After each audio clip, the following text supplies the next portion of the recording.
my colleague's concern is a repeat. So I wanted to at least bring it to the board's attention if it has not been brought, and figure out if there's a committee that we can take this further with. Okay.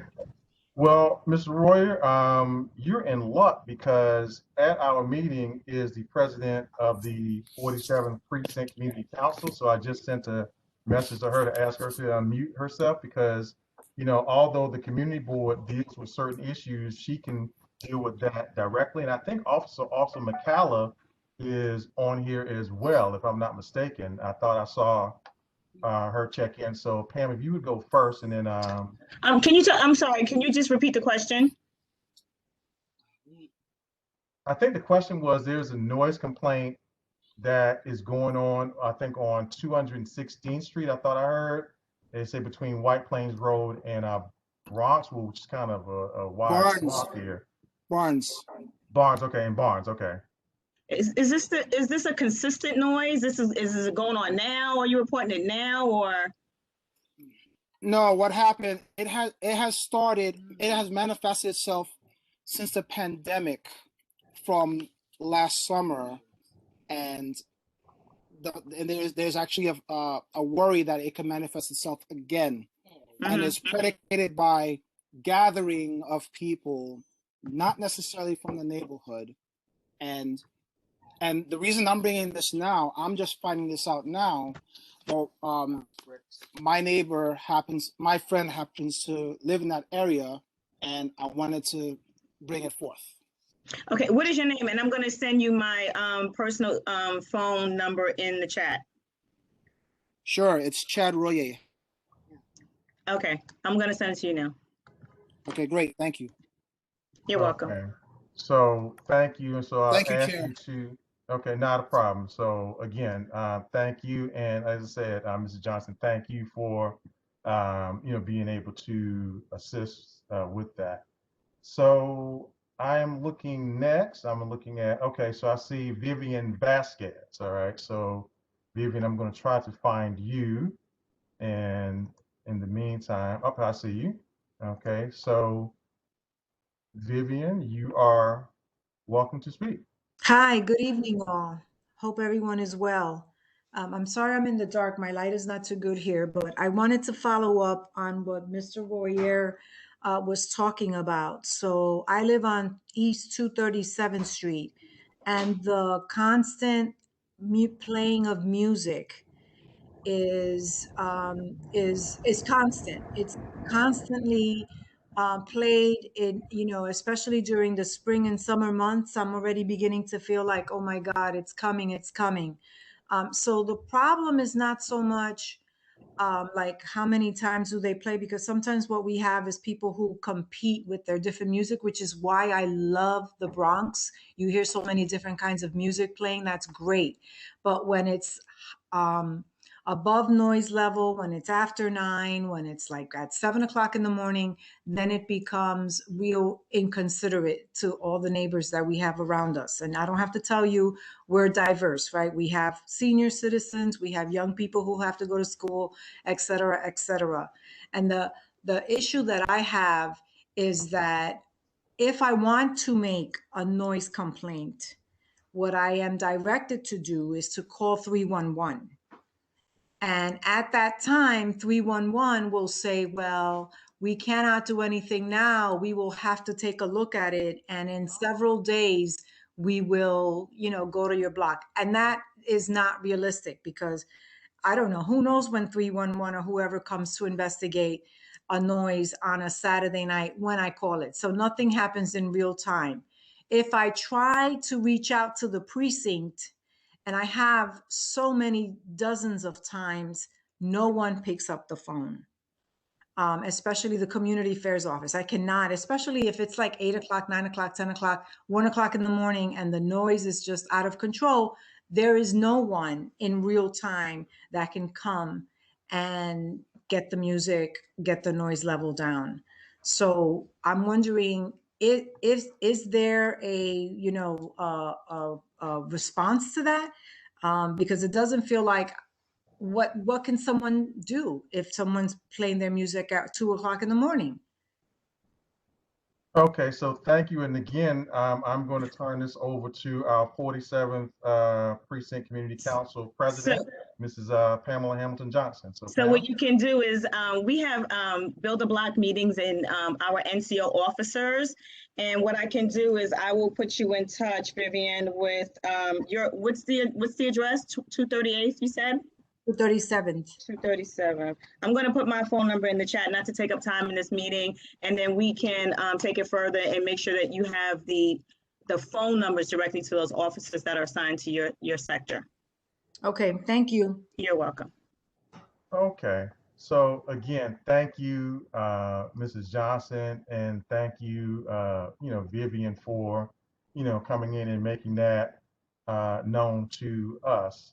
So I know, Pam, you want to say something because we've spoken. Is there, before I let you speak, Pam, is there anybody else in Community Speaks that is from the community?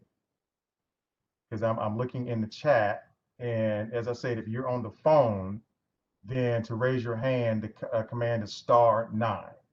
The command is *9 if you are on the phone and do not. And if I can see you, so that is, okay, I see Miss, do you say that Antonetti? Okay, I see you. I see you, Mr. Antonetti. Okay, so Mr. Antonetti, welcome to Community Board 12. You can unmute yourself and you can speak. Hello, everyone. My name is Jermaine Antonetti. I am the Community Relations Liaison for Councilman Kevin Reilly. I grew up in the community. I am here just to say hello and get everybody familiar with me. I grew up with Miss Egeria at the school of the Yellow Schoolhouse right behind my building. I was also a police explorer for the 45th Precinct. I was a sergeant for 7 years, and I grew up singing behind Vi Higginson and Gospel for Teens. If you've seen the last version of Mama I Want to Sing, I played the music director for 3 years straight in an on-running play in Japan and in New York State.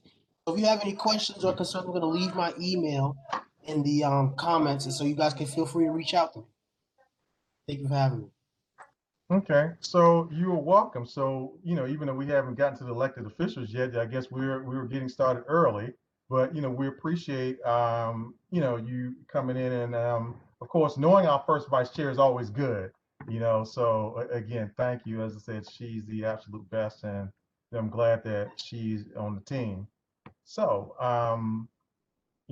anybody else from the community, if you could raise your hand for Community Speaks, not board members, but members of the community. And again, if you're on the phone, it is *9 if you're on the phone.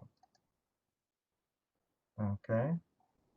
Well, Pam, looks like you are up because, as I said before, I don't see anybody else. So the floor is yours. Okay, so my name is Pamela Hamilton Johnson, former school board president in this district. And of course, right now I am working with the Department of Education. And just an announcement, the school board, which is now called the CEC, is having their election. So if you are a parent of a Department of Education, you have a student in the DOE, you are eligible to run and vote for specific councils. The deadline actually was February 28th, which is Sunday, but they've now extended it to March 4th. So if you know of a parent who wants to run, to be on a council and run to be a candidate, please give them that information. I'll even put the information in the chat. And secondly, I am the president of the 47 Precinct Community Council. Our meeting is on 3/10/21. It's at 7 p.m. And that concludes the report. Thank you so much. Quick and easy. Okay, thank you, Mrs. Johnson. We do appreciate you, and we appreciate everything that you do. I have a question for you while we're here. When is the next Build a Block meeting?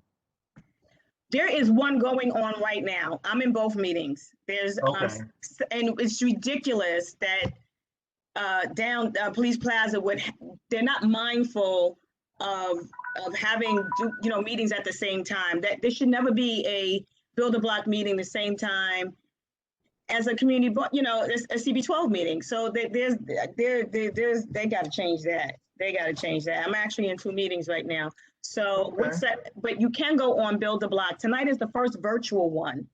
And so Okay. my understanding is that they're trying to see how this one goes before they start booking other dates for the other sectors. This is Sector C that's going on right now. Okay, because I thought Officer McLaughlin told me that they were going to be, because I'm, as you can see, I'm in the office right now, so I thought they told me they were going to be in the board conference room still. No? What this one, for that one they may. I know that this is like a prototype that they're doing with Sector Okay. C, and I don't know if it's going to segue into the other builder blocks because it seemed like it did not. So hopefully if this goes well, they'll switch everything over. Okay. Okay. Okay. Great. So, are there any other questions? So, thank you again, Mrs. Johnson. Are there any other questions from community members that you would like, or anything that you would like to announce that you have going on? Again, it is *9 if you are on the phone and you would like to address the board. So *9 if you're on the phone. If not, then we can move forward into business session. Oh, I see. Okay, all of you have your hand up. So let me, I did not see you. So, Ms. Olive, please unmute yourself and welcome to Community Board 12. Thank you very much, Chair. Good evening. I'm Olive Alexander, and I did voice this concern a couple of meetings back. The garbage on the road. I'm so disappointed to see how the place is full of garbage.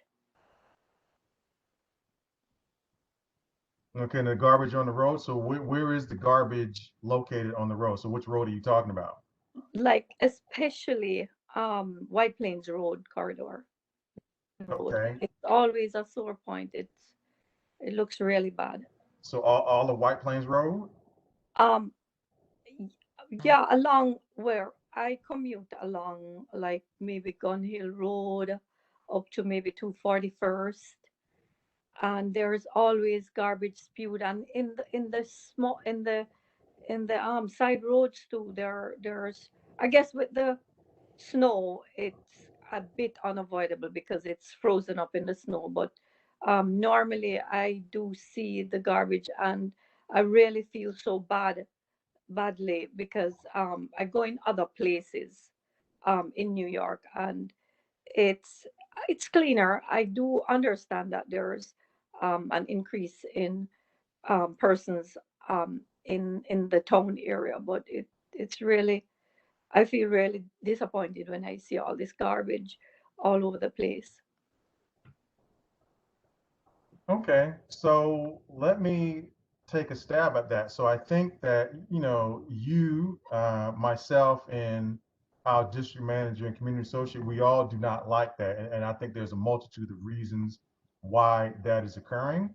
One of the things that, we're going to do is, I think, do a better job in our relationship with the Department of Sanitation. I do know that our district manager is in constant conversations with the Department of Sanitation. As I said, I am not as much, but when I do see the inspectors, I do let them know or make them aware of the issues that we have that are going on.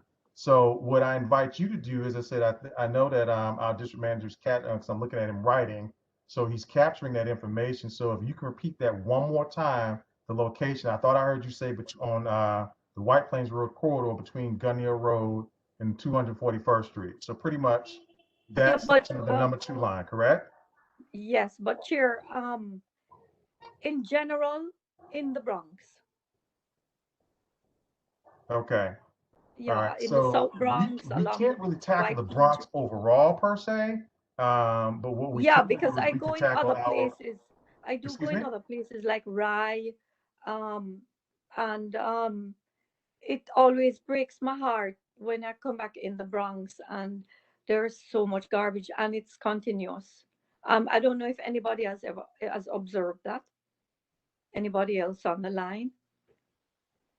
Well, I think if so, I think we would address it. I'm going to ask my district manager to come in and address that. But as I said, the one thing we do is we put in regular notices to sanitation. So, that is that is, something that we're well of, but I'm going to ask the district manager to address you.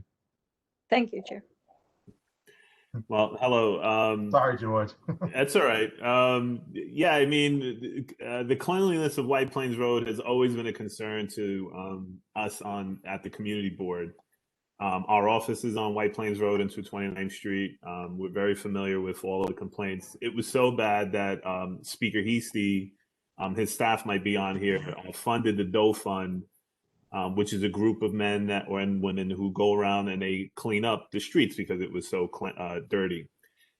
I will say that as a result of the pandemic, we are very aware that there were budget cuts to the Department of Sanitation, and part of those budget cuts also included making one less round of pickups on commercial baskets, garbage pails for garbage cans. They used to be on rotation they used to be picked up on every shift. So you had 3 shifts a day. That's not occurring anymore. It's only occurring twice.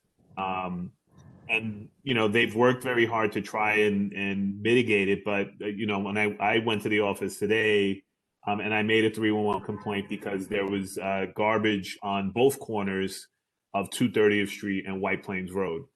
And there were several garbage bags. And it didn't look like, because obviously White Plains Road is a commercial corridor, the merchants on White Plains Road are required to arrange their own sanitation pickup. This looked like regular people who live in this district bringing their garbage to the corner and throwing their garbage on the street. And, we should know better. This is our community. We should not be littering and we should not be doing this sort of thing. But like I said, I made the complaint this morning. I took a picture of it and I also sent an email to our superintendent. So if you have any place that has like these illegal dump outs, I will put my phone number, my name, and my email address in the chat. Feel free to let me know.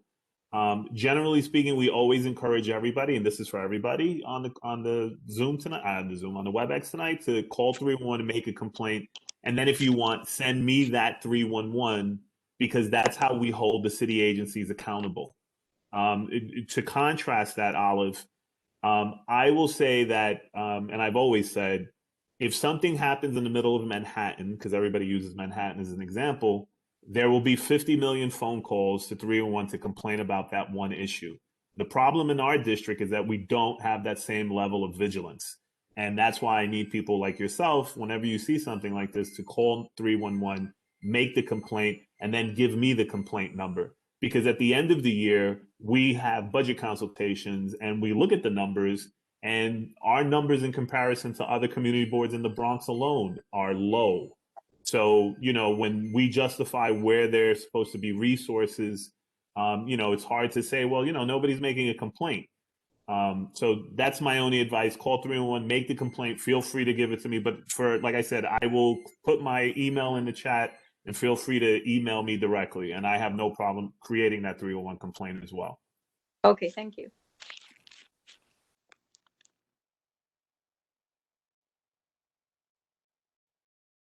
It would help if I unmute myself, right? So yes, the Doe Fund does come by. Like I said, I see them because, like I said, I walk, when I come here to the board office, I normally walk and I do see them out. So they are doing that. I think, as I said before, Olive, there's a number of reasons why. So, I'll just say this. So what I asked you to do is encourage you to do is continue to monitor this space, but also, monitor the space of some of our committee meetings as well. And so that's one committee that we've got to get back up and running. And so our first vice chair, Ms. Julia Bennett, is that's in her portfolio. So, that's something that, we're going to take care of. Okay.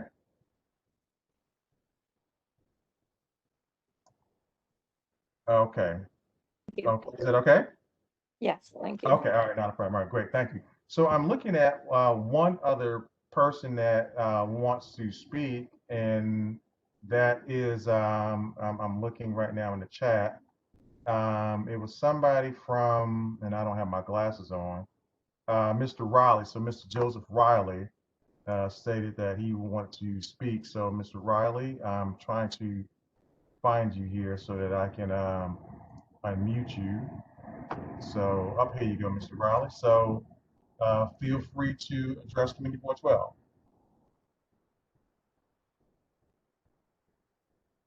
Mr. Reilly? Mr. Joseph Reilly?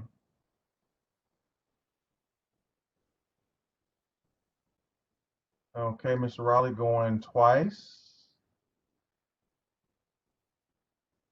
Mr. Joseph Reilly. Okay, so Mr. Reilly, you were unmuted. I don't know what's going on, maybe, and I don't see you here, so I don't know if you're having difficulties or not. But if that's the case, we have to move forward. So, is there anybody else from the community before we get into the elected officials? Okay, hearing none, seeing none. We now close the session for the public gallery, the public community speaks. And again, to all the community members, again, thank you very, very much for addressing us. Thank you for bringing your concerns to us. And we will make certain that we will handle those concerns expeditiously. For everybody that's watching, I just want to let you know that we're on channel 67. So we're on BronxNet channel 67 for those members in the community as well as on this call. We're on channel 67.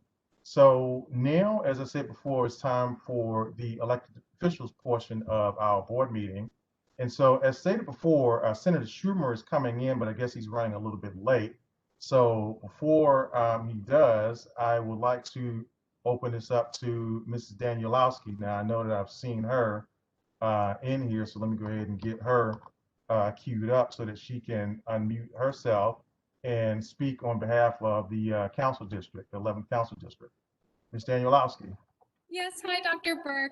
Hello, how are you doing? I'm good, thank you. And good evening to everybody. I just want to remind you guys that we are still running our constituent services as normal, and that we are available. I put all my information in the chat. I'm available over email, and we're still running our office as normal until the special election, which is going to be on March 23rd. Okay. All right. Thank you, Ms. Danielowski. We really appreciate you, and we appreciate the work that you continue to do in Council District 11. And, like I said, we look forward to the new council person whenever that election, the election is taking place next month. So, again, yes, thank you very much. Not a problem. You got it. So, we've already heard from Councilman Reilly's representative, but if you want to, say anything, because I don't see the councilman on. So, Mr. Anthony, I'm going to unmute you. Is the councilman doing anything that we need to know about? Yes, tomorrow, Friday the 26th at 2 o'clock from 2 to 4, we're having a PPE giveaway that is also with Jamal Bailey, Senator Jamal Bailey, and Speaker Carl Hasty tomorrow from 2 to 4 on the corner of Marola Place Avenue. We're doing a PPE giveaway that's from 2 to 4. We're also doing on Saturday at 1 p.m. I'll put the link in the description where you can register. We're having a ranked choice voting empowerment training on Saturday at 1 p.m. So if you know anybody that wants to learn about ranked choice voting, you guys can register to do that on Saturday at 1 p.m. Okay, so thank you. And again, we're going to be having a presentation on that. We have a guest speaker tonight, and we're going to be touching base on that. So if you leave your information in the chat, then we would appreciate it. So thank you very, very much. So next, so the senator is not on yet. We're still waiting on him. So we have our assembly speakers in the house. So we have Assemblyman Denowitz, who is here to bring us greetings from Albany. So Assemblyman Denowitz, how are you doing? And welcome to our meeting this month. Well, good evening, Dr. Burke, George Torres, board members. And if by Albany you mean my home where I do Albany by Zoom, yes, Albany. Understood. I'll just mention a couple of things. And I see my good colleague, Assemblymember Natalia Fernandez is also here tonight. She represents the district east of mine and I guess south. I don't know if she covers part of Board 12 or not, but if she doesn't, she's right nearby, so she's a neighbor.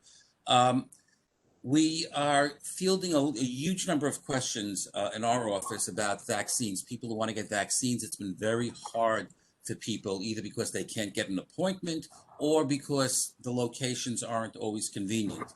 A number of us, Senator Bailey included, we're working to try to get more sites in the Bronx, but there are a number of places where people have been able to get vaccines, for example, Yankee Stadium, but I know everybody would prefer to do it close to home. North Central Bronx is doing it. I imagine Jacoby and Montefiore might have shots available, but I don't want to tell people what to do, but I would strongly urge you that if you are eligible to get your vaccination against COVID, it's really important, not only for you, but for your family, your friends, your neighbors, and people you don't know.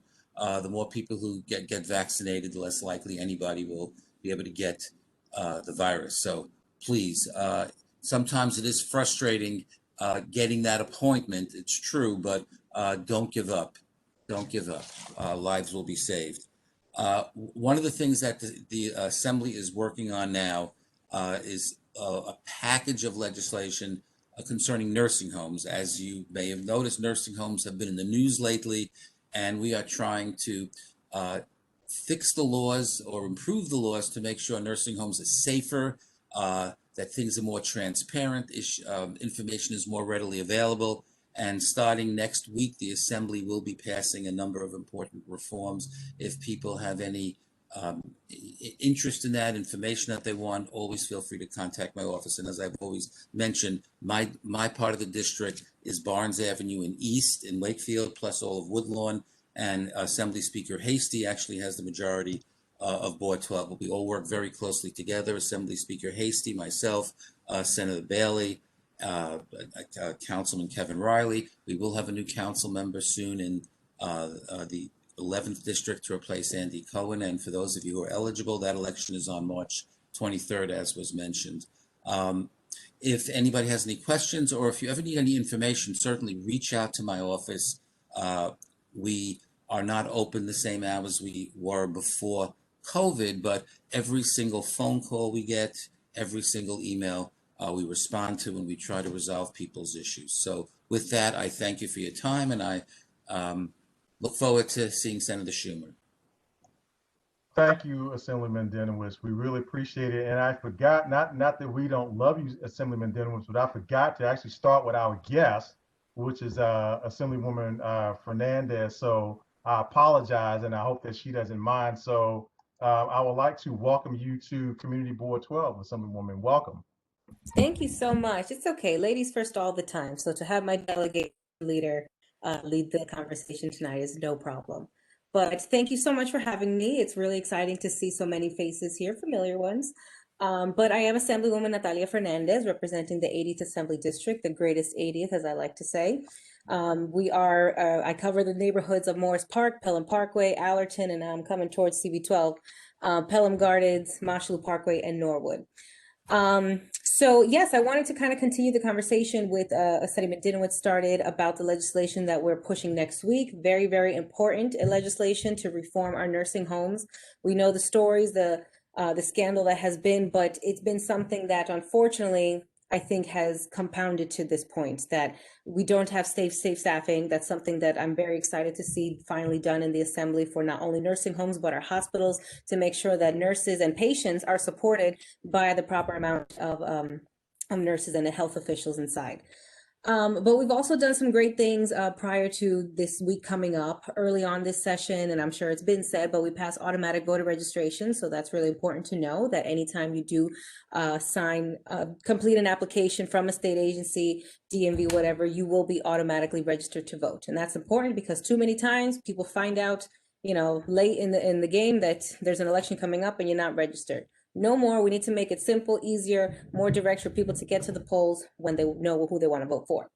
But that's another thing to know, that this year ranked choice voting is in play. It wasn't in effect when Councilman Reilly first ran in December, but now it's in effect for all city elections. So for the specials coming up for the 11th, for the primary, June 22nd, understand that it is ranked choice voting, and you now have the opportunity to split your vote, so to say. So giving more value to your individual vote. It won't be anymore that one vote goes to one person and then that's it. But now you can rank your vote. So instead of saying vote for me, rank me. I hope you can put me as number 1. And if you like that person's platform, you can put them as number 2. The other one, number 3. The algorithm then formulates to pick the winner if there is nobody that has over 50% of the vote. So very important to understand. We're still trying to get the word out. I encourage the forum that Councilman Reilly is holding. Please attend. Please share the information, because still not enough people know that ranked choice voting is in effect, almost as much as people don't know that there is an election this year. So we got to, make sure that we're aware of that. Vaccines, as Assemblyman Didden said, is priority right now. The Bronx, unfortunately, still, I think, is lacking in getting proper amounts of vaccine distribution sites. As soon as the vaccines were available, I was one of the first ones to put a list out for the governor and the mayor to say, here's locations. I used to work for the governor. I used to be the Bronx representative of Cuomo. So I know of the big spaces we have here, because when he wanted to visit, he needed that big arena when we could all get together to hear those messages. But one of my proposals for the North Bronx, because we do have Yankee Stadium in the South Bronx, but the North Bronx needs a mass vaccine site. My idea, if not Co-op City, Eastwood Manor, our catering halls. They're big, spacious. They got parking. They have the amenities for controlled temperature rooms and everything in relation to proper vaccine storage. But we really need to utilize the spaces we have here and demand that equity of getting vaccines, because we are the borough that's hurting more. Unfortunately, we've always been the borough that's been hurting more. And I don't want to see that anymore. So as we're getting out of this fight, we will continue to advocate, speak our voices, share your voices to those with us and above us, Mr. Mayor and Governor, and make sure that they know that we need the help. One other thing I'm excited about is the e-scooter program. I'm sure it's been shared here recently. I don't know if this is the first meeting since the program has been announced, but the whole East Bronx, starting from my area, Morris Park, going up to Allerton, Pelham Parkway, Allerton, then Wakefield to Co-op City, and Williamsbridge. We're going to have a pilot program starting this summer for e-scooters. So e-scooters, we legalized that in the state last year. It is now law. And we are excited to have new options. At least I'm excited, because the scooters are fun, but please use them safely. Go in the bike lanes that are being put everywhere in the Bronx. We need to now make sure that every community is equipped with bike lanes, so the usage of these scooters are safe. But it's a great alternative to get from A to B, A to Z, in a way that, again, is fun. It's good for the environment. They're electrical scooters. And just make sure that, you wear protective gear, knee pads, helmet, everything. Lastly, I don't think I have any other updates, but again, I'm very excited to continue the work in the Assembly. I encourage you to see who your candidates are in the 2021 primaries coming up. And please keep in touch. I'm not too far away. I do have a few blocks of CB12 in my district, so the concern isn't lost on me in any which way. I'm available to all concerns and happy to help in every way I can. So thank you so much for having me.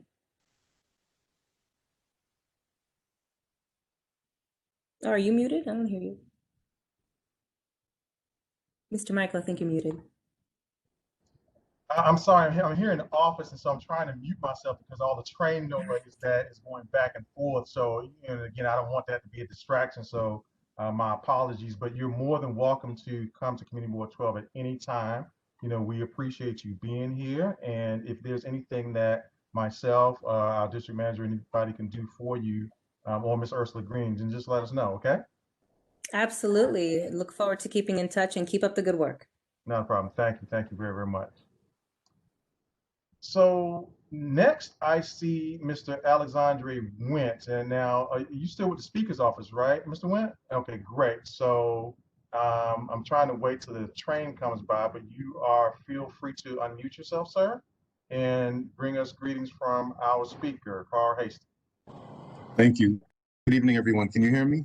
If you can, just give like a nod, thumbs up. All right, awesome. I'm Alex Wynn. I'm the Community Relations Director from Speaker Hastie's office. Just want to give a few updates for the month of March. We have a lot of programs and initiatives that will be coming out of the office. I know that one of the main ones will be we're partnering with the Salvation Army, and we're actually asking for donations, clothing, new or lightly used, which will be used in turn for the Salvation Army, which they'll translate into funds, which will fund different programs and different initiatives, one of which is a mental health aspect. Another event that we have coming up in March, we're working with the Red Cross to do an online platform to get everyone CPR certified. And off the top of my head, I know that we're also working with Citizens Committee to do our yearly grant session. So the economy has taken a hit due to this pandemic. And I know that a lot of small business within our district and our area have suffered. So all of these programs, all of these flyers, I actually am going to pass them on to the community board in time, and they will at some point circulate it throughout the residents and the constituents. My contact information is in the chat. I don't want to take up too much time just in case Senator Schumer comes on the line. But again, I'm happy to see you all. Every time we have a meeting, it seems like the numbers are growing. So definitely happy to see that. And I'm always here for you. If anything you need, our phone number is in the chat. And I make myself available weekends, weekdays, all of that. Thank you, Dr. Burke. You're still muted. Thank you. And again, as I said before, because the trains are coming by, so thank you so much. And please give the speaker our regards. And like I said, we wish him and all of our elected officials well. So thank you again. Senator Biaggi, welcome, Senator Biaggi. How are you doing?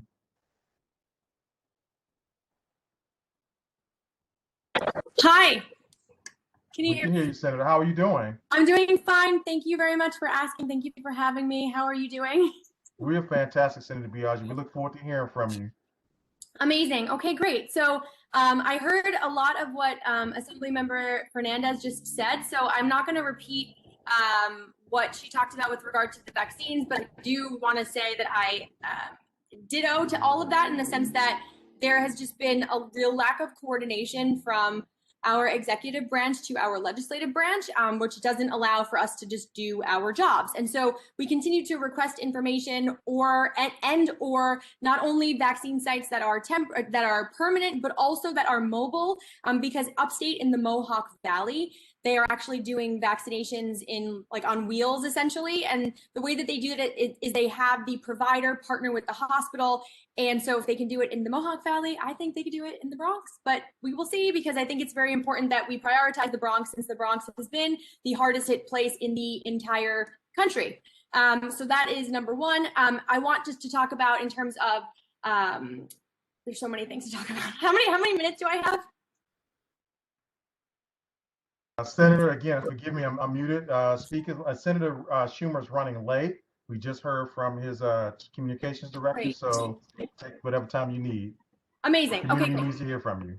Okay, that's amazing. So then let's just get a little bit more into the vaccines. So every Friday, what we're doing, and we will continue to do this also on a regular basis, but Fridays, we are specifically focused on seniors and the elderly.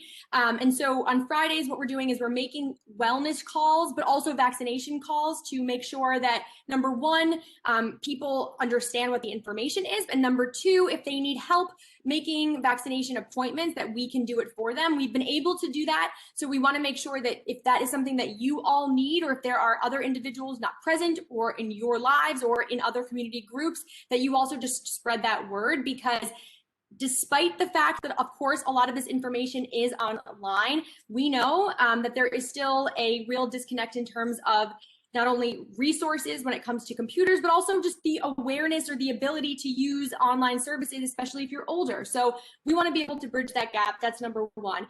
We're also working with NIDC to see how we can get some of the seniors in the district vaccinated. Today, there was a pop-up site that was in the last moment shared with us from the governor's office, was at NYCHA and Middletown, obviously, right? That's just one location. It was only for seniors. But the point being that we can make those kinds of things happen if we have very specific places that we can ask them to come. So my ask of you is to please identify that for us in the chat before we leave tonight, if you can.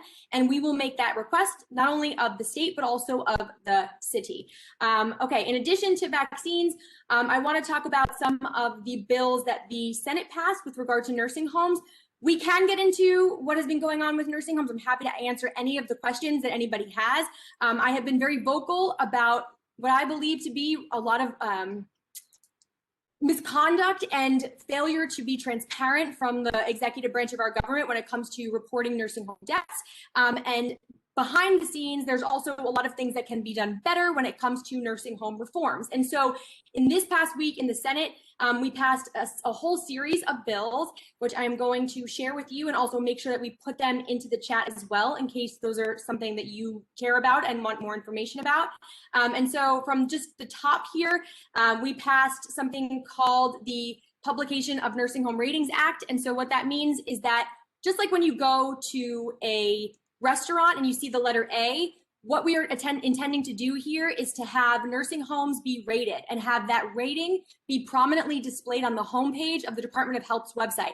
Why? Because when you are trying to seek a nursing home for one of your loved ones, or if you are seeking a nursing home for yourself or a neighbor or someone else, you should know, we should all know, frankly, what that rating is given to that nursing home, because if the rating is not good, you probably don't want to go there or send your loved one there. So that's number one. We also passed a bill that would require nursing homes to use 70% of their revenue on direct patient care. That is critical because it is not equal across the board, meaning that you could find some nursing homes where they don't spend 70% of their revenue on care, but perhaps they spend 40 or 50%, which is not enough because we know that the needs in nursing homes are incredibly high, especially right now. We also created a task force to really think about long-term care, because there is a lot to decide around long-term care, even though I will just say as a plug on the side, the New York Health Act, which essentially is Medicare for all in New York State, does include long-term care. And so that is also why we need to pass the New York Health Act, but we haven't done that yet. So in the interim, we've created a task force to just understand long-term care and to do the best that we can with that. We have also done something that I think is really important and probably something that many of you have either heard or have experienced yourself, which is that we need to create a policy for visiting nursing homes. Why? Because so many people have not been able to see their loved ones, and the seniors who are in our nursing homes also are having a serious cognitive decline and also a serious issue when it comes to mental health. And so we know that it's not just seniors, but when it comes to seniors, the point is we have to make it very clear what the guidelines are to allow people to visit their loved ones. And so there are regulations that we created in this bill that would allow for that. We've also created a bill that would allow for something called an infection inspection audit. This essentially would mean that there would be a checklist that one of the nursing homes would have where they can say, okay, do I meet all of the guidelines for infection control inspection, which you would think already would exist, but it doesn't exist. There's also something that we've created similar to infection inspection audits, which are considered quality assurance committees. Essentially what this is intended to do is to create quality assurance plans. In addition to that, we also created requirements for transferring, discharging, or voluntary discharge from a nursing home. Why? Because one of the things that I heard, and many of the people that I work with have heard on a regular basis, is that their loved one was either sent from the nursing home to a hospital or discharged from the hospital to the nursing home or otherwise, and that a family member was not told. And that is just outrageous. And also, frankly, it's very scary to not know where your loved one is, especially in a moment like the one that we're in right now. I'm almost done. There's only a few left. We also passed a bill to establish the standards for ownership of nursing homes. What does that mean? It means this, okay?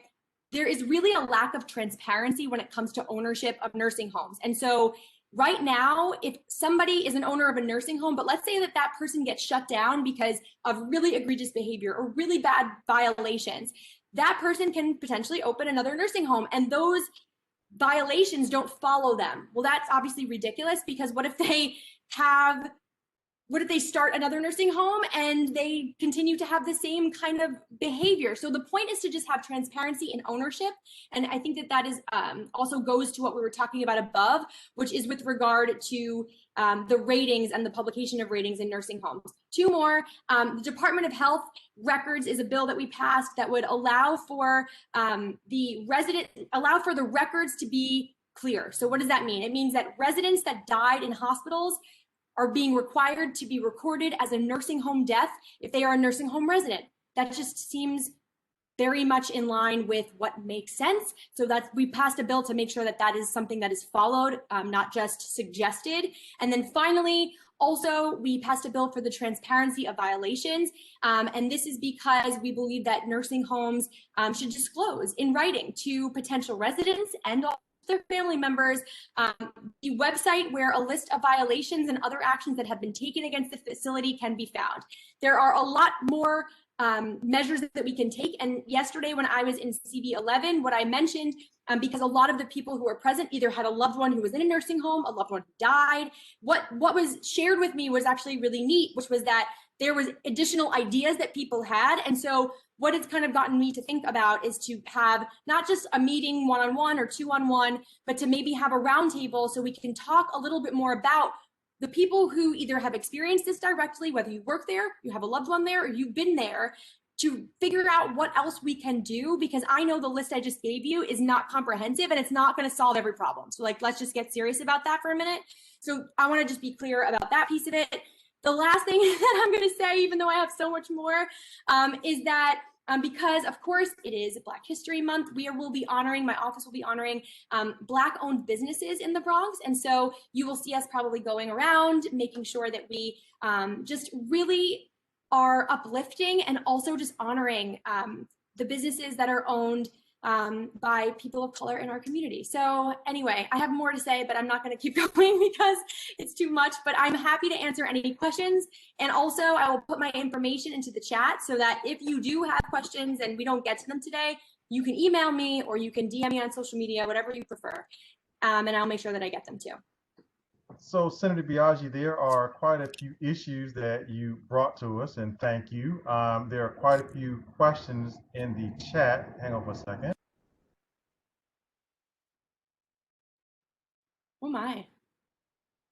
I can see some. Would you like me to just go into Yeah, the chat? I was trying to be cognizant of the train that was going by, so I didn't want that to be picked up. So there's quite a few questions in the chat. So if you could please just stand by, because we're still waiting on Senator Schumer. As I said, his office just let us know he's running a little bit behind. So we can just continue on because we still have several elected officials to go until he comes on. I think that we all want to hear what the senator has. And as I said before, I know that I sent out some questions to him, and he is here to answer. He's here to tell us what's going on in Washington, as well as answer some of our questions. So I just want to, make you aware of that. So, Michael, Senator, may I say one more thing?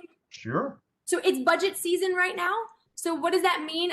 I'm sure everybody knows that we have a very massive deficit in the state because of COVID, but still, if there are budget priorities or if there are things that are important to the community, I want to know about them. I've already sent in my budget letters, but it doesn't matter. The point is I want to know, and what's the mechanism to get that to me? On Friday, which is tomorrow, I believe, we're having every day is the same. But tomorrow we're having a budget forum, and you can either submit testimony online, or you can show up and you can share testimony in a virtual setting, of course, about some of the needs in the community that you think are necessary. And we can include that in my budget priorities for the year. Okay, that's it.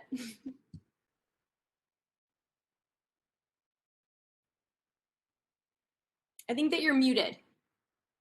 Okay, I'm still muted. But again, thank you, Senator Biaggi, for gracing us with your presence. And you did bring us so much information that, as I said, the good thing is, A, you have a lot of questions in the chat, but more importantly, B, is that, of course, we're being recorded. So if anything is missed by myself or anybody here, of course, we can go to our Facebook page, our YouTube channel, and I think there's one other social media platform that George has for us as well. So, all right, so the senator is here. So I was going to go to Miss Marielle De La Cruz, but Senator Schumer is here. So let me try to work on the logistics of that. And let me see if I can find him, and we can go forward. So we're looking for Senator Charles Schumer, the majority leader of the United States Senate. So bear with me while we try to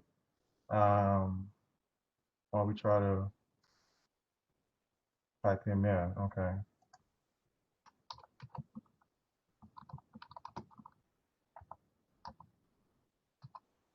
So anyway, while we're doing that, what I'm going to do is while I'm working on the logistics, so the senator is here. What we're going to do is let's hear from Ms. Marielle De La Cruz, and hopefully the senator will be the next voice that you hear outside of mine and hers. So Marielle.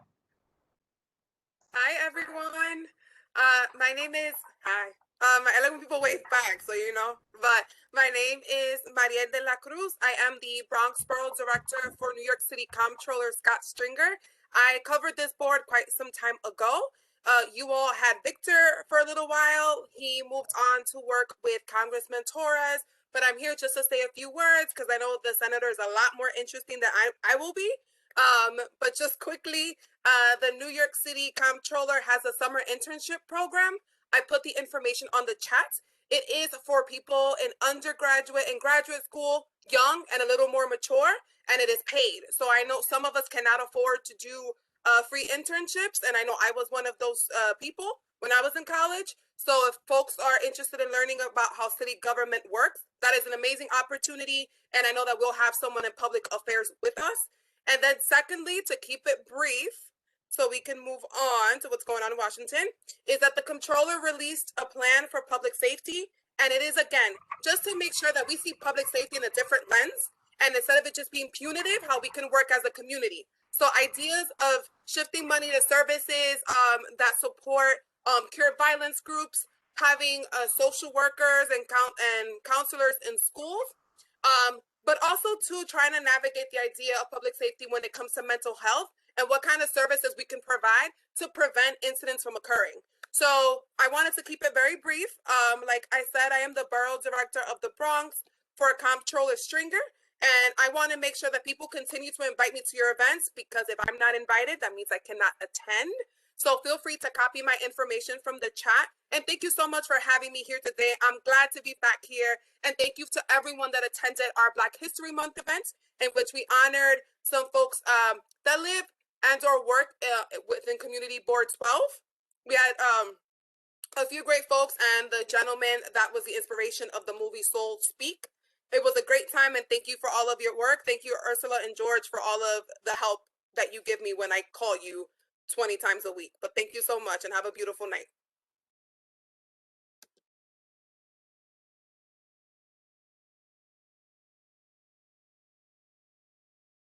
Go ahead. We're having some technical difficulties back in the office. Is that everything you have for us, Mariel? All right, cool. I think the floor is yours, Senator Schumer, if you like. You can unmute yourself.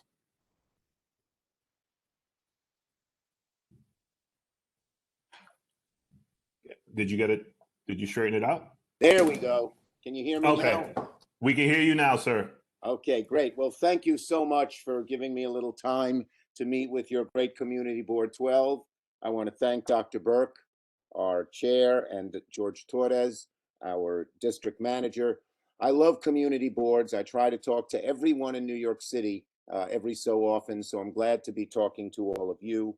And you know, I started out as a community person. I was a tenant organizer at the opposite end of New York City in southern Brooklyn. And know all about community boards. I've been very involved, and I want to thank you. Board 12 is a great board. It represents some very beautiful neighborhoods. I used to ride my bike from southern Brooklyn all the way up to you to go to the Little League field in Woodlawn, and so I know the area pretty well. You know, I used to ride up there, stop, chat with people. I'm not a spandex guy. I don't go at 40 miles an hour. But I want to thank all of you community folks. You care about your neighborhoods. You don't get paid to do this. And I know how it is. When things go wrong, you hear from 100 people. When things go right, no one comes over and says thank you. So I want to say thank you. Thank you for the great job you're doing. This is a board that is like the future of New York and the future of America. People striving to get to the middle class, people in the middle class struggling to stay there, everyone wanting to make a better life for themselves, their families, their children. And you're helping make that happen. And so I thank you for that. What I thought I'd do, Mr. Chairman or Mr. District Manager, I'll speak for about 10 minutes and then we'll spend the rest of the time on questions. Is that okay? But first, I thought I'd tell you about my January 6th. It was the best of times, it was the worst of times. That was the first sentence in Charles Dickens' book, A Tale of Two Cities. Why was it the best of times? Well, January 5th was the elections for the two senators from Georgia. And I stayed up late Tuesday night. Tuesday night bled into Wednesday morning.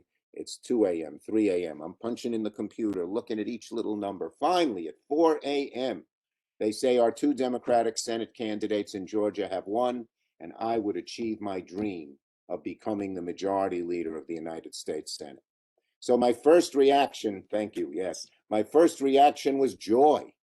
When every one of you, I'm sure, has had some big thing you wanted to get done, whether it's personal or family or, some achievement you worked for, and there were logs in your path and you had to do detours, but you got there. So the joy was amazing. But what surprised me is within a few minutes, I had another emotion. How would I describe it? Awe. What do I mean by awe? Not awe like awesome. My teenage daughters used to say, Dad, your shoes are awesome. But rather awe in the biblical sense. When the angels saw the face of God, they trembled in awe. And it hit me what a huge responsibility had been placed on my shoulders and that of my Democratic caucus. The COVID crisis, the problems in America, economic and racial inequality, climate, you name it. So many problems that our country faces. And we now had the responsibility to improve things after 4 years of having the worst president in the United States. So these two emotions commingled in my veins. I went to bed at 4:30. I couldn't sleep much. Woke up at 7, got in the car, drove down to DC. I get on the floor of the Senate, now very still joyful and struck by the responsibility. And I get on the floor of the Senate at 1 p.m., first time as putative majority leader. I'm on the floor no more than 45 minutes. I hadn't even given a speech when a big police officer with a bulletproof vest and a submachine gun strapped across his waist grabs me firmly by the collar like this. I'll never forget that feeling, ever. Says, Senator, you're in danger. We got to get out of here. And if you watched, you may have seen on TV, they showed a clip of this. I didn't realize it till I saw it on TV. But we went out the door, made a right. I'm walking briskly with the police. And then 2 seconds later, I come back in the door running. I was within 15 feet of these. Am I allowed to curse? I'm from Brooklyn. I know you're from the Bronx. It's 15 feet of these bastards. These white, racist, insurrectionist, selfish, egotistical, horrible bastards. And you know what? If one of them had a gun, I probably wouldn't be here talking to you. So it was the best of times, worst of times. And I'll never forget it. We're going after every one of the people in that building, throw the book at them, both because they deserve it and it'll be an example for others who might try to do it again. And I'm so glad we impeached and tried Donald Trump. We didn't convict him. We didn't get enough Republicans, but the whole world saw what a horrible man he was. And I think it'll hurt him. Now, 2020. 2020 was a horrible year. I like these literary things.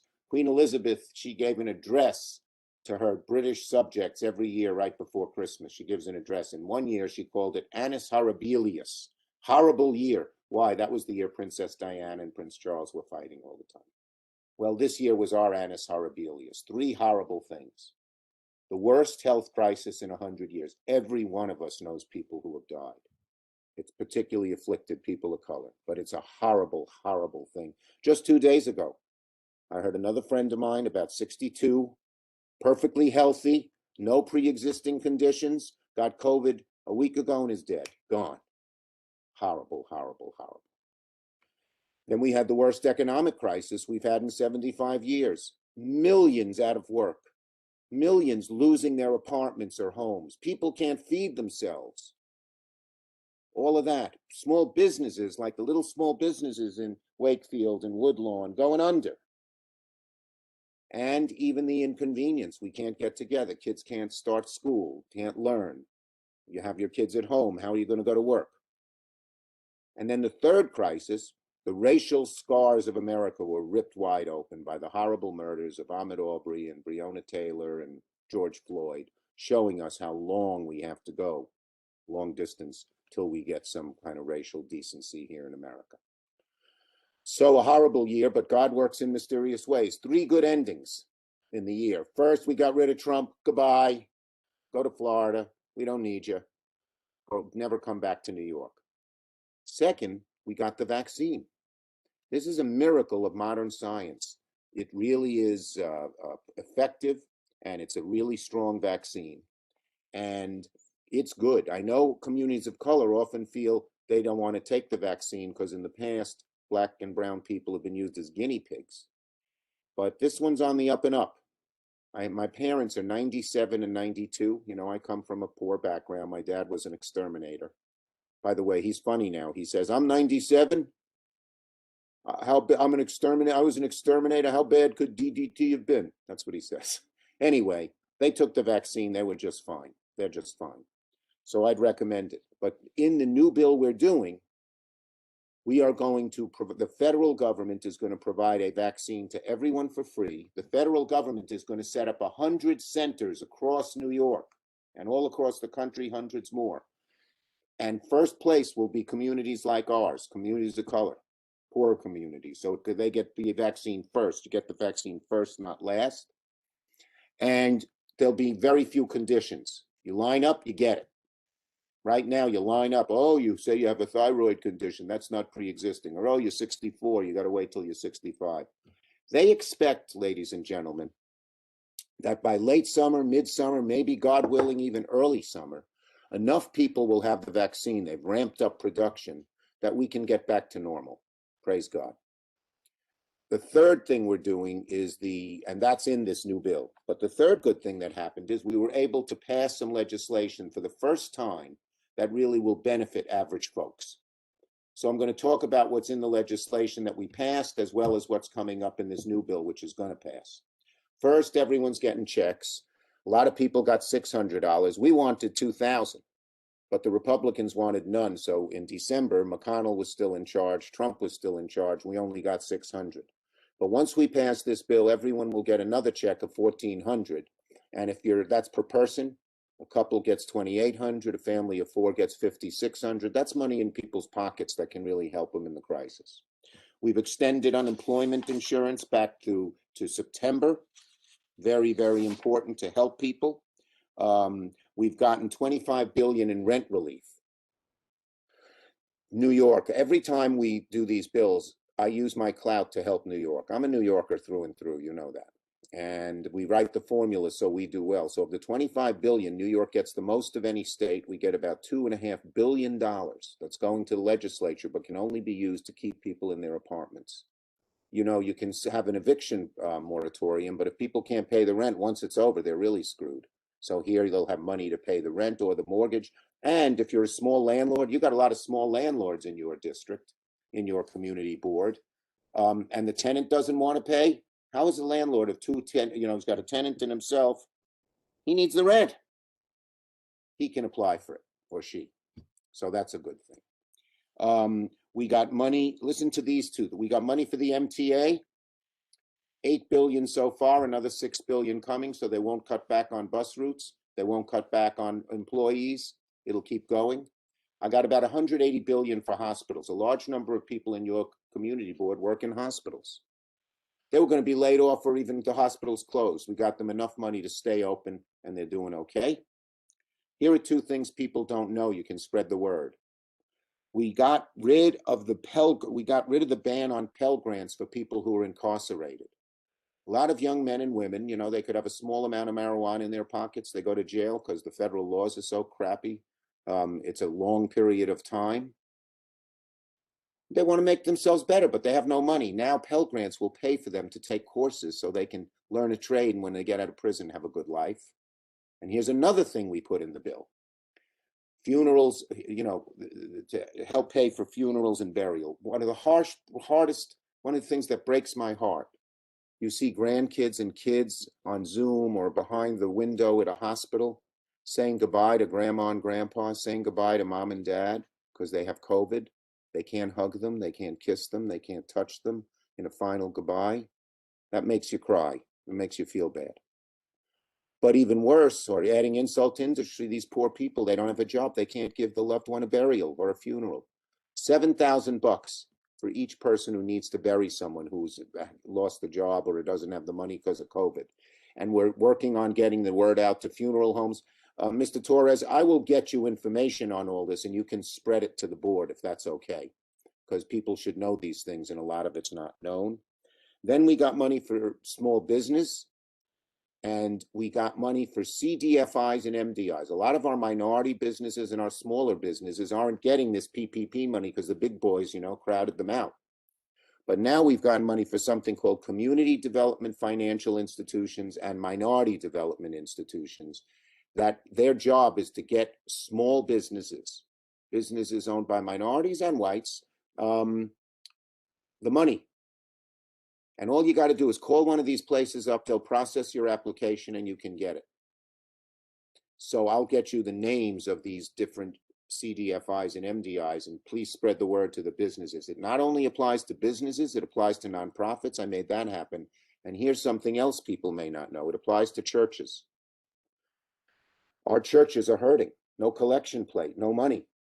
And we need our churches. They do a lot of the social services. I met with Franklin Richardson of the Mount Vernon, of Grace Baptist in Mount Vernon. That's right north of your border in Westchester. The head of the AME churches and Reverend Sharpton, and they said our churches, our minority churches are hurting. The bishop came to me and said, the cardinal, and said our Catholic churches are hurting. They can all apply and get money to pay pastors' salary. Mosques can apply, anybody, synagogue, to pay the salaries of the pastor, rent, and things like that. Churches don't know this, but they can apply. Please spread the word to the members of your board on that. And we got some money for childcare, etc. So this is all very, very good, and it's money coming directly to your community as opposed to going through a middleman, because we make sure you can apply directly for all of this, and I'll get you that information. A couple more things. We're also trying to get money for the state and local governments. If you work for the city or state, I'm sure you're worried about being laid off. They have budget problems. If this bill passes, there'll be enough money to make up both New York City and New York State's deficit. So they won't have to lay off anybody. State jobs, government jobs are a ladder up for so many people, so many immigrants, so many people of color. So that's a good thing too. Okay, here are a few more things I'd like to interest you in, and then I'll shut up. One of the biggest burdens our young people have is debt from college. Elizabeth Warren and I have found out that Joe Biden, the president, with a flick of the pen, he doesn't need legislation, doesn't have to go through Congress, can forgive $50,000 of student debt like that. This particularly affects young people in boards like your board. A lot of younger people's families didn't go to college. They were duped into these for-profit or other colleges to take a lot of loans. And then these colleges didn't even give them a good degree, so they can't earn a salary. 40% of the student loans that are in trouble are people of color. It's a racial justice issue as well as an economic issue. We're trying to get 10 million signatures, email, letter, call to Joe Biden saying, sign this, get rid of that student debt. Get rid of that student debt. And if you're a parent who took on the debt for your kids, applies to you too. So this is a very great thing to do, and I hope you will join up with that. I'll get you information. Another thing I'm trying to do, this is down the road, this is not going to happen immediately, is something called the Economic Justice Act. Put 400, now that we're in charge, we got to do things. We put $450 billion into inner city and minority communities. It's a lot of money, $50 billion for childcare. We wire every home with broadband. Every single home gets internet, fast internet service. And guess what? The people and we get a ton of infrastructure. We rebuild public housing, we rebuild our schools, we rebuild our roads, and 40% of the 10 million new jobs created by this infrastructure have to go to people who don't have jobs, who just got out of prison, who have minimum wage jobs. Once you get a good construction job, that's a good paying job. You're on the road. So we would create a load of these new jobs and make sure they go to people who have been excluded before. Also in our bill is money to keep the schools open at night. I went to James Madison High School in southern Brooklyn. As I said, my father was an exterminator. I had nowhere to go. I was hanging out on the streets. But the Madison High School was open. I played basketball every night, very constructive. It was supervised. We had a basketball team at Madison. We weren't good. You know what our motto was? We may be small, but we're slow. But I had fun, even though I'm not going to be in the NBA ever. We want money to open every school. Every school. You know, maybe not elementary, but junior high, high school, so the kids have somewhere to go. That's in this Economic Justice Act as well. And a few more things we're trying to do. I want to decriminalize marijuana and expunge the records, so nobody loses a job or whatever. And we'll take the tax on marijuana and give it to new minority businesses that upstart. This is all part of this Economic Justice Act. So I'll send that to you. It's a great thing. It's going to take a while to get done, but it will really transform us. That's basically it. And Mr. Torres, are you running the show? I'm ready for your questions. Well, My staff actually, is on. Who's on from my staff? Is it Julieta Lopez? Or is it Steve Alika? We received notice, and hi, this is Dr. Burke, Senator. Oh, Dr. Burke, I didn't see your picture. Where are you? I am right here. I don't know if you can see me, but I don't know where I am in your I see screen. you. You're back. Here's Julieta Lopez from my staff. Okay, I see it. Okay. She will Nice give to you meet her you. phone number, her email, anything you need help with in the board that's federal. As they say in Brooklyn, I don't know if you say this in the Bronx, I'm your humble servant. Well, thank you, Senator Schumer. And first of all, I apologize for not being here earlier. Something was going on here in the office that needed to be taken care of. So that took me away. But on behalf of the staff, on behalf of the residents of Community Board 12, we welcome you to our meeting. If you don't mind, before we get into the questions, I'd like to take a point of personal privilege. Sure. And ask you to greet my good friend, Raphael Warnock, when you see him tomorrow. Tell him that you spoke with Mike Burke. So, you know him? Yeah, I know Ray and I grew up across the street from each other when we were 9 to 10 years old. Columbus, Georgia? No, I'm from Savannah. We're from Savannah. Savannah, Georgia, right. Yeah, we're from Savannah, right. So yeah, if you see Ray, just tell him that, Mike Burke said hi, and he should know who I am. So. Well, I want to tell you a story, okay? So I wanted to win the seat in Georgia, and I thought we ought to have the first person of color run, and we could win, even though the conventional wisdom was you couldn't. Who did I recruit? Not Raphael Warnock. I didn't know who he was. Stacey Abrams. She said, I don't want to run. She said, there's only one person better than me. I said, who could that be? She said, Raphael Warnock. If you don't know him, folks, he's the pastor of the Ebenezer Baptist Church, which is Martin Luther King's old pulpit. It's probably the most famous pulpit in America. He's a brilliant man, a great speaker, really wonderful. And guess what? He lived 2 years in New York. Did you know that, Michael? Yes. In fact, he was a pastor at Abyssinian Baptist Church under Dr. Butts. Yes, sir. I met the guy. It took me 4 months, Michael, to convince him to run. 4 months. I said, you're going to win. I don't know if I can win. You're going to win. Here we are. I just saw him today. Well, Senator, I could say that, Ray is a very humble man, as I try to be. We try to lead because we want to lead. And, we just are glad, in his case, people of my home state, in my case, the people of the community board, for choosing us to lead them, because we all want to do the right thing. I know he does, and so do I. And the fact that you are here, taking time out of your schedule to speak with us, says a lot about what we're doing with our district manager, George Torres, our community associate, Ursula Green, and the people on this board. I cannot do it without the committee chairs and everything. So anything that we can do to help you, Senator, is fantastic. And, to your point, if you don't mind, I like to start off the questions, and then I know our district manager has a question. I see where Mr. Hall, our housing chair, had a question, and I see where Clinton Mike had a question. So we'll just start. Is that okay with you, Senator? Yes, so I only have about 10 more minutes because okay. So I'll ask one question, and then we'll just go in a round robin. So I will pick a question, and so the question that I'm going to pick is in regards to the voting rights legislation. So, yes. Senator Schumer, as you know, the House passed the John Lewis Voting Rights Act in the last Congress. And as you all know, this was a panacea to Section 5 of the 65 Voting Rights Act, which was struck down by the Supreme Court. Yep. So my question is, now that you are the majority leader, can you inform us as to when can we expect to see that legislation on the Senate floor?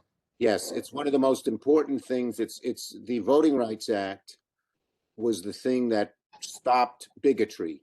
And John Roberts, who everyone says, oh, he calls balls and strikes, bull. This guy's a right winger.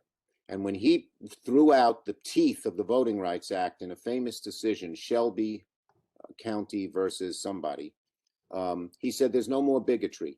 So we don't have to worry about, people and preventing people of color from voting. Within 1 year, 19 states passed laws to stop people of color from voting. And let me tell you one law they passed in Alabama. You want to vote by absentee? You had to have a notary come to your house. What poor person is going to go vote to pay for a notary to come to their house to sign the thing? So we have to repeal this. It's now called the John Lewis Act, named after the great civil rights leader, who, by the way, was a member of Warnock's church, the Ebenezer Baptist. And the House has an easier time because they just need a majority. Now we have 50, Kamala Harris, our new vice president, will be 51. But we are going to put that bill on the floor of the Senate. And if the Republicans block it, we're going to figure out how we can get that passed. We have to get it passed. The bill is part of something called, in the House, it was called H.R. 1. And because I felt it was so important, that was the first bill introduced, I made this S1. We have to get this passed. And it has other things in it, by the way. You know what else is in that bill? DC statehood. We'll have 2 new senators. That'll be pretty good. Automatic voter registration, so you don't have to go through all the rigmarole and you can vote the day you show up. Getting rid of all that hard right money, dark money. It's democracy at work, and it's the most important thing we can pass. Once we get through these COVID bills, that's what we're going to turn to. So thank you, Senator Schumer. And so our district manager is so nice and gracious. He's given up his turn. So I'm going to go directly to board members. So I'm going to go to Mr. Hall first. So Mr. Hall, if you would unmute yourself, please. Mr. Hall. Press the space bar.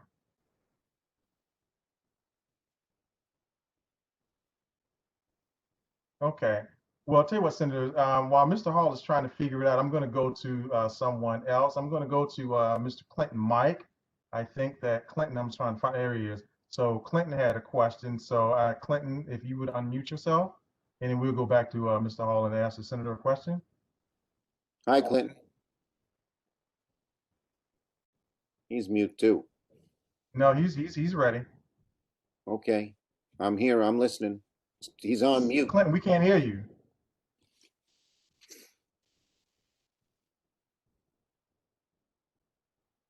Okay, you put it in the chat. Okay, so Clinton said his question is in the chat, so which it is. So let me read his question. So Clinton says, Senator Schumer, why did the Senate parliamentarian rule this evening that the $15 minimum wage cannot be included in the COVID relief bill? Yes, this is why I was late on the phone. I got this very bad news. I am all for a $15 minimum wage. As you know, we have it in New York State. Yes. We have it in about 15 states, but we need it across the country. The parliamentarian, here is the thing. The Senate has this process where we need 60 votes to get anything done, unless one of 2 things happen. We change the rules and block the filibuster, which is something that will be on the table, but we're not there yet. I don't have enough members ready. But the second thing is called reconciliation, and that allows you to do things with 51 votes if it's money. So it has to be money related. All those things I mentioned that I did for New York came through reconciliation because they were all money things. So we were hoping that they would rule that the minimum wage is a money thing. It's going to bring more money in, take more money out, doesn't matter. And she ruled against it, and it shocked us. So Bernie Sanders and I, who are the 2 people pushing this, are now going to try to figure out another way to get this done. And that's why I was late getting on Zoom, and that's why I'll try. It was very bad, but the parliamentarian is not. She is it's like a judge or a referee, and she relies on precedents. We made the argument before, or the Republicans made the argument against her, but we lost, and this was a shock to me, and I'm very upset about it. But we will get $15 minimum wage one way or another. Okay, thank you, Senator Schumer. Mr. Hall told me to read his question, but I can't find it. I'm looking in the chat, and I don't see it. So I'm going to, so I'm trying to unmute you, Mr. Hall, if you can unmute yourself. If not, then if you can just put it in the chat, and I'll get back to your question. And I'm going to get to, it looks like next is Ivan Boris. So Mr. Ivan Boris had a question for you, Senator Schumer. So Mr. Boris, if you would unmute yourself. Yes. Good evening, Majority Leader Schumer. My You can call me Chuck, Mr. Boris. Thanks, Chuck. My question is, what are your thoughts on the potential impeachment of Governor Cuomo? Oh, gee, I guess that's up to the legislature. I'm focusing on Donald Trump here. I did put out a statement, that said today that when a woman makes charges that sexual harassment, they have to be looked at very seriously. I'll send you my statement. I don't know where I wouldn't venture on impeachment yet. I'd leave that up to your state senator and your state assembly member. Thank you. Okay, thank you, Mr. Boris. So I am looking to see if I see any more questions. So Beatrice, do you have a question? I'm saying, okay, you do. All right, so Ms. Beatrice Coronel, Senator Schumer has a question for you. So Beatrice, if you could unmute yourself. Good evening. It's not a question, more of a statement. Can you hear me? Yes. Yes, we can hear you. Okay. I think I speak on behalf of many. Like, you're in a really powerful position at the moment. We really hope that you don't come in easy. You are from Brooklyn. You bet, I'm a fighter. Guns blazing, spread love is the Brooklyn way. And we really hope that you fight for us, because for many years, nobody has really fought for us. So you're in a position that you could make things happen. So we hope that you don't go easy. Nope, I won't go easy. I'm from Brooklyn. I'm a fighter. I mean, no one thought we'd get the majority. We did, because we fought, and now we got to get things done. If we don't get things done and people get disillusioned, we could get somebody worse than Donald Trump, because if you don't accomplish things for people, then the appeals to bigotry and divisiveness and nastiness sometimes win. One of the big questions is, how the heck did this guy get elected? And you know why? Because we didn't do enough for people, and we got to do plenty. And so I have a big, long list. I mentioned some of them already in my little talk, but we're going to get them done. Even here for our borough, for our district, we've been plagued with many disparities and inequities: mental health, homelessness, food insecurity. There's so many things that we need help and support with. So thank you for being here, and we really hope that you go back and New bill, by the way, two of the things you mentioned. We have $5 billion for homeless because the city is not doing enough. And we put about $8 billion into mental health. Mental health gets neglected in the health thing. It needs health issues. It needs health care just like physical health needs health care. And so we put this in the bill. Here's another thing we do, which shows you. Yeah. We double the child. Excuse me, folks. Can you hear me? Yeah, Mr. Hall, can you mute yourself? Okay, right, Mr. Hall, please unmute yourself. His question is about NYCHA, Senator. I'll talk about that in a minute. But we double the child tax credit and double the EITC. We will take half the children in America out of poverty when we pass this bill. Each family, in addition to the $2,000 check, will get $300 more a month per child. And if you don't pay taxes, it's refundable, so you get it anyway. This is a big deal. This is probably the most progressive thing we've done since the New Deal. So we are really working hard to fulfill your correct diagnosis that we got to fight hard and not go easy. Go hard, go tough, and get as much done as you can. Okay, so I see where Anthony Reed, another one of our board members, has a question. So Anthony, welcome, and please unmute yourself, sir. Okay, Anthony, you just muted yourself again. Did you have the question on NYCHA, Mr. Burke, from Mr. No, it was I was looking for Mr. Hall's question, and I'm still looking for. I'm trying to unmute him, but he's I don't know if he finally figured it out or not. But right now, Mr. Reed is on, so you can speak to him, and then we can hopefully get to Mr. Hall. Mr. Reed. Mr. Schumer, thank you. Welcome, and also I appreciate you coming through. And I just wanted to ask you something about the jobs. I'm really concerned about the future as far as benefits and pensions. Are those going to be looked at as union jobs? Or yes. Like, where are we standing with that? We say, Mr. Reed, every job that's used with federal money has to be a union job with LA and Davis-Bacon. If you don't have a good union job, they're going to take advantage of you. My father was a union guy. It's unions that oh boy, can you guys hear me? Yes, it was the unions that elected me when I first ran. I'm union all the way. My grandpa worked in the paper mills in Utica, New York, and helped founded the Paper Workers Union. So we want every federal job, every federal dollar that's spent to be a union job, a good paying job. Which Yes, includes and Mr. pension, Schumer, healthcare. can I one more thing to you? You As bet. far as the apprenticeship language, a lot of these jobs, the apprenticeship is very important because you're trained on the job and you also, as you work, right, you learn more and you move up. So the apprenticeship language need to be in some of these jobs that they're actually doing in NYCHA, because NYCHA is looking like trying to sell up NYCHA, but we need apprenticeship language in those jobs. You bet. We are trying to have we did pass apprenticeship for some of the construction jobs. We now want to pass it for every job, public service, private service, every job. Very important. Yes, because they're selling a lot of NYCHA developments, but what they're trying to do is they're trying to underpay when the prevailing wage language is still in NYCHA. Yeah, but we're not going to allow them to sell them, Mr. Reed. We're not going to allow them to sell them because they want to sell them and get. I've stopped, Starrett City in the southern end of my district. Donald Trump wanted to take that over and turn it into high rise for fancy people. I stopped him. That was back in the 90s. That's why he hated me to begin with. And we're going to we have to upgrade NYCHA, but keep it for working people, not let them up. Yes.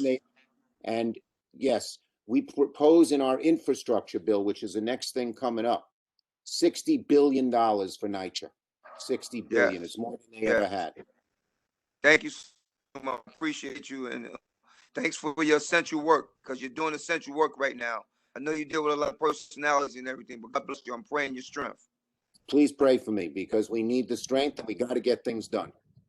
So we're going to have Mr. Hall, Senator Schumer. I think Mr. Hall figured out how to unmute himself. So Mr. Hall, there you go. Got to get off. Okay. Mr. Burke, I've been informed I'm speaking with Pastor Hawley and his group, working on NYCHA, by the way, in Brooklyn. So this can be the last question, but I'll come back. This is the last question. This is the last question. Great, Mr. Hall. Yeah. Please. Okay, Mr. Hall, this is the last question. No, it isn't. Mr. Hall. There you go, Mr. Hall. Yeah, I'm trying. You're up. You're up. He just unmuted. He just muted himself again. I don't understand, Senator Schumer.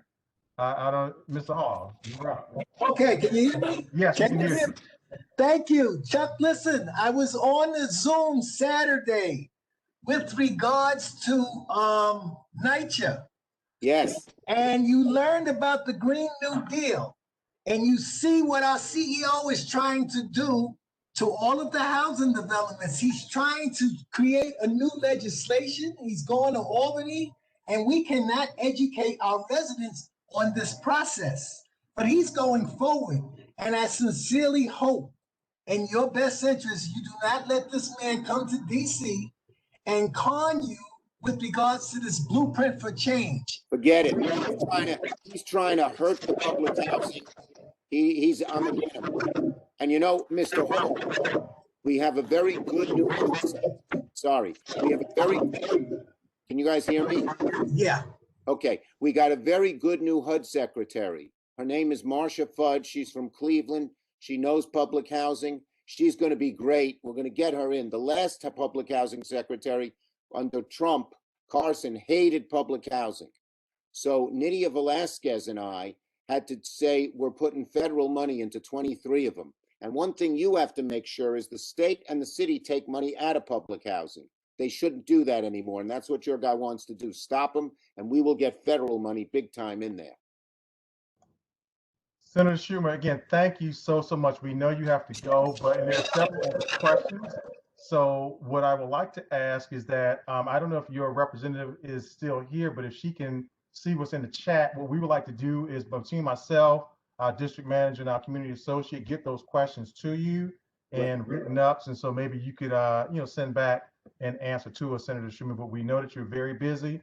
And the fact that you've taken this amount of time to greet us, we appreciate it. So on behalf of the constituents and the board members of Community Board 12, again, thank you very, very much for coming to greet us. And again, anything that we can do to help you in Washington, just please let us know. So thank you. And Mr. Burke, you have a great board. You do a great job. Any problems that are federal, call me. I am your humble servant. And I mean that.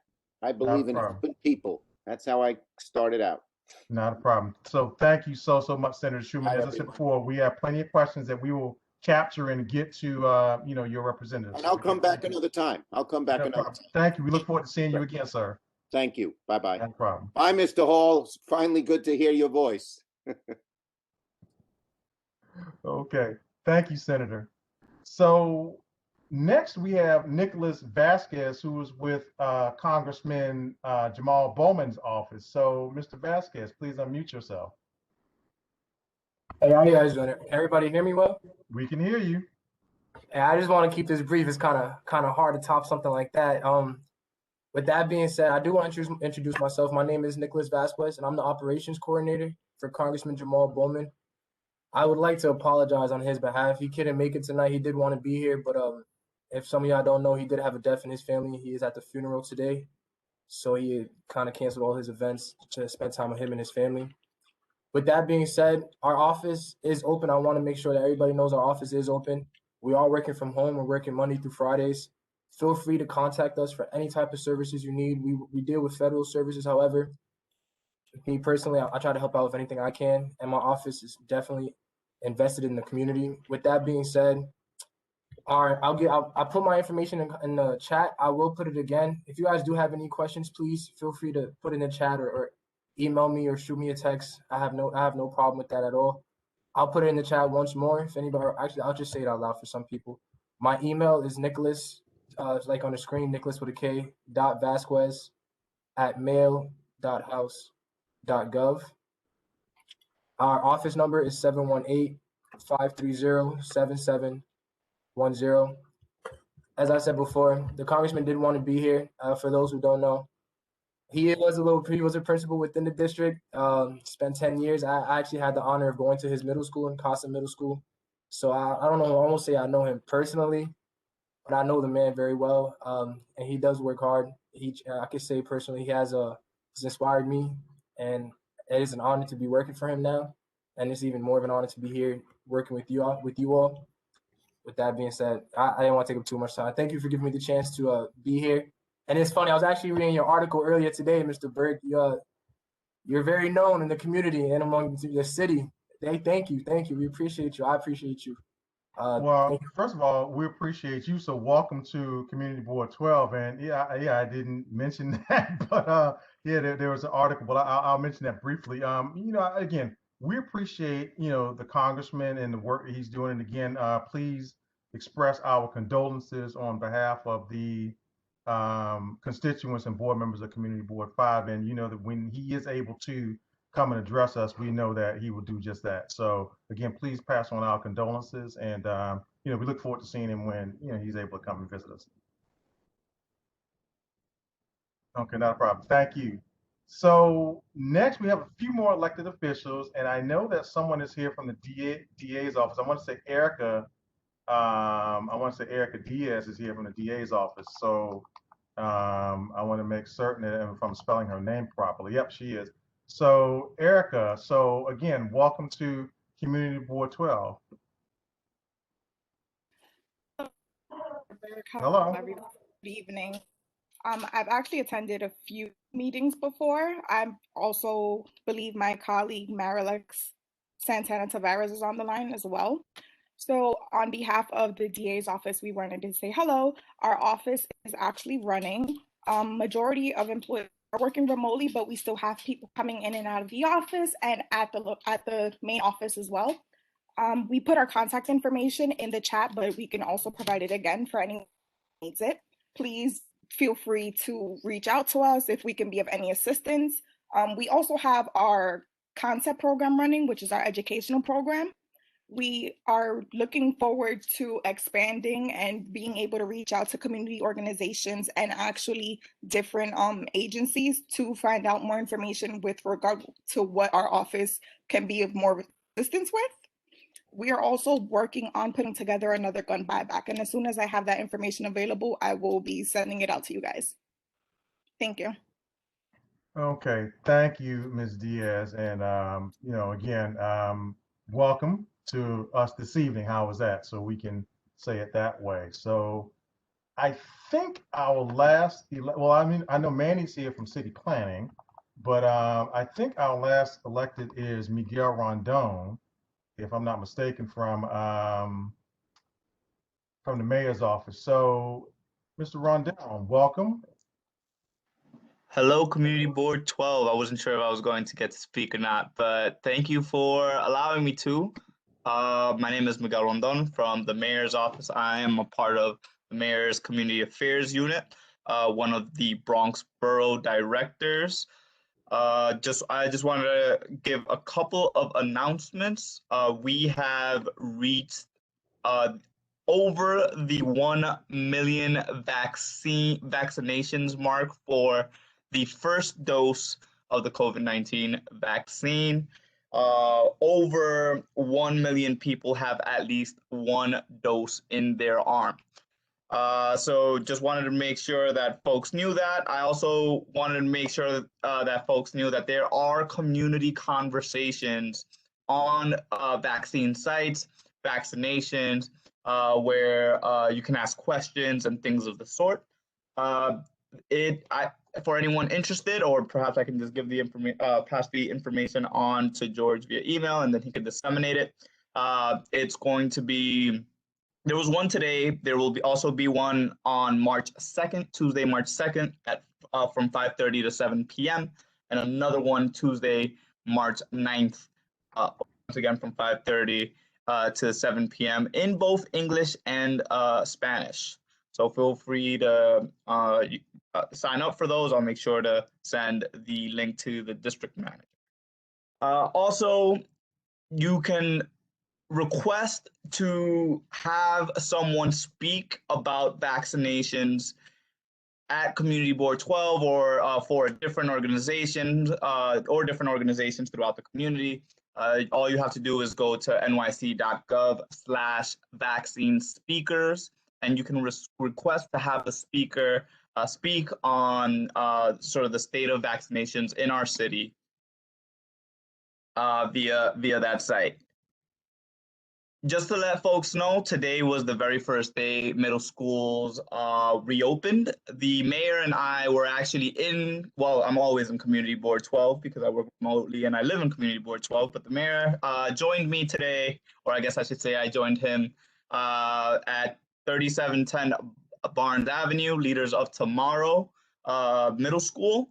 We were there at 8:30 in the morning. The mayor was present with the chancellor, greeting the middle schoolers who were showing up, speaking with parents, addressing concerns, before he moved on to his press conference later that morning.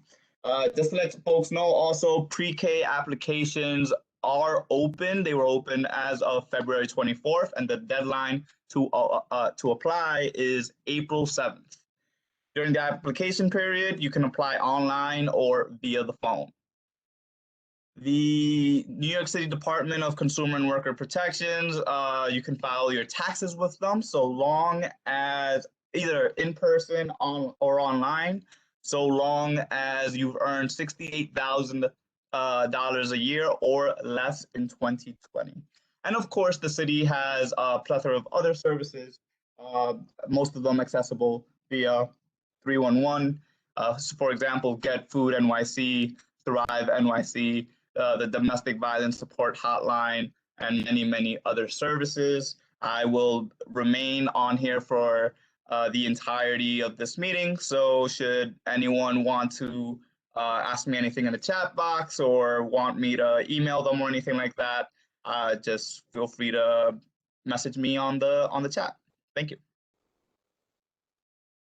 Okay, so thank you very, very much, sir. We do appreciate you coming to address us, Mr. Rondon, and I do believe that that is the last elected official outside of course, of Alexis Ruiz, who represents the borough president's office, and so she'll be next on the agenda. So I'm looking in the chat to make certain that I have everybody. And so again, I know that this was, we did go along and elected officials, but whenever ever our United States Senator can come in and greet us, then by all means, we will give him, and if Senator Gillibrand wants to come and greet us, we will give her the floor, because quite frankly, they are the reason that we are here, because of course they write laws for us, and we come and try to be their eyes and ears and let them know what's going on the ground. So, we thank all our elected officials for coming in to greet us. So next but not least, of course, and again, I'm going to ask you that you forgive the notice, but the noise in the background, so I'm going to go ahead and mute this and ask Ms. Alexis Ruiz from the Borough President's Office to come in and give us greetings. So greetings, Alexis. Hi, good evening, Dr. Burke. Good evening, everyone. I hope that everyone is staying safe and doing well. The latest Borough President report has been emailed. If anyone has not received it, I will place the link in the chat. Excuse me. Just a few reminders. All board members should have received the sexual harassment training course in their personal emails. Once you complete the form, the training, the completion certificate will be sent to you by email 2 or 3 days later. So once you've received it, please forward that into our office. I will place my email in the chat, as well as my supervisor, Tom Lucania. Also, if you have not done so already, please fill out and notarize the EEO certification form when you can, and send it in once you have signed, as well as the meeting attendance form for new members. It's located at the end of the application. If you could just please self-certify and send that to me, and I can confirm your attendance with the board directly.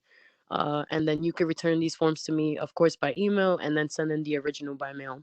If anyone has any questions, please feel free to contact me at the email or number listed in the chat. Thank you.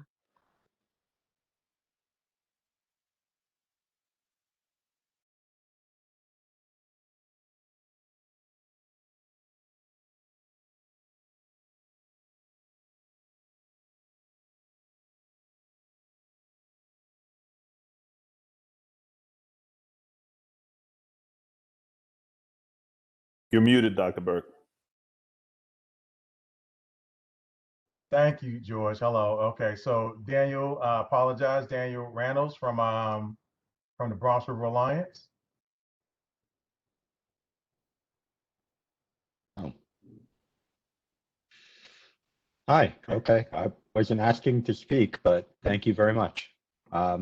Daniel Ranellis, I'm the Greenway Coordinator with the Bronx River Alliance.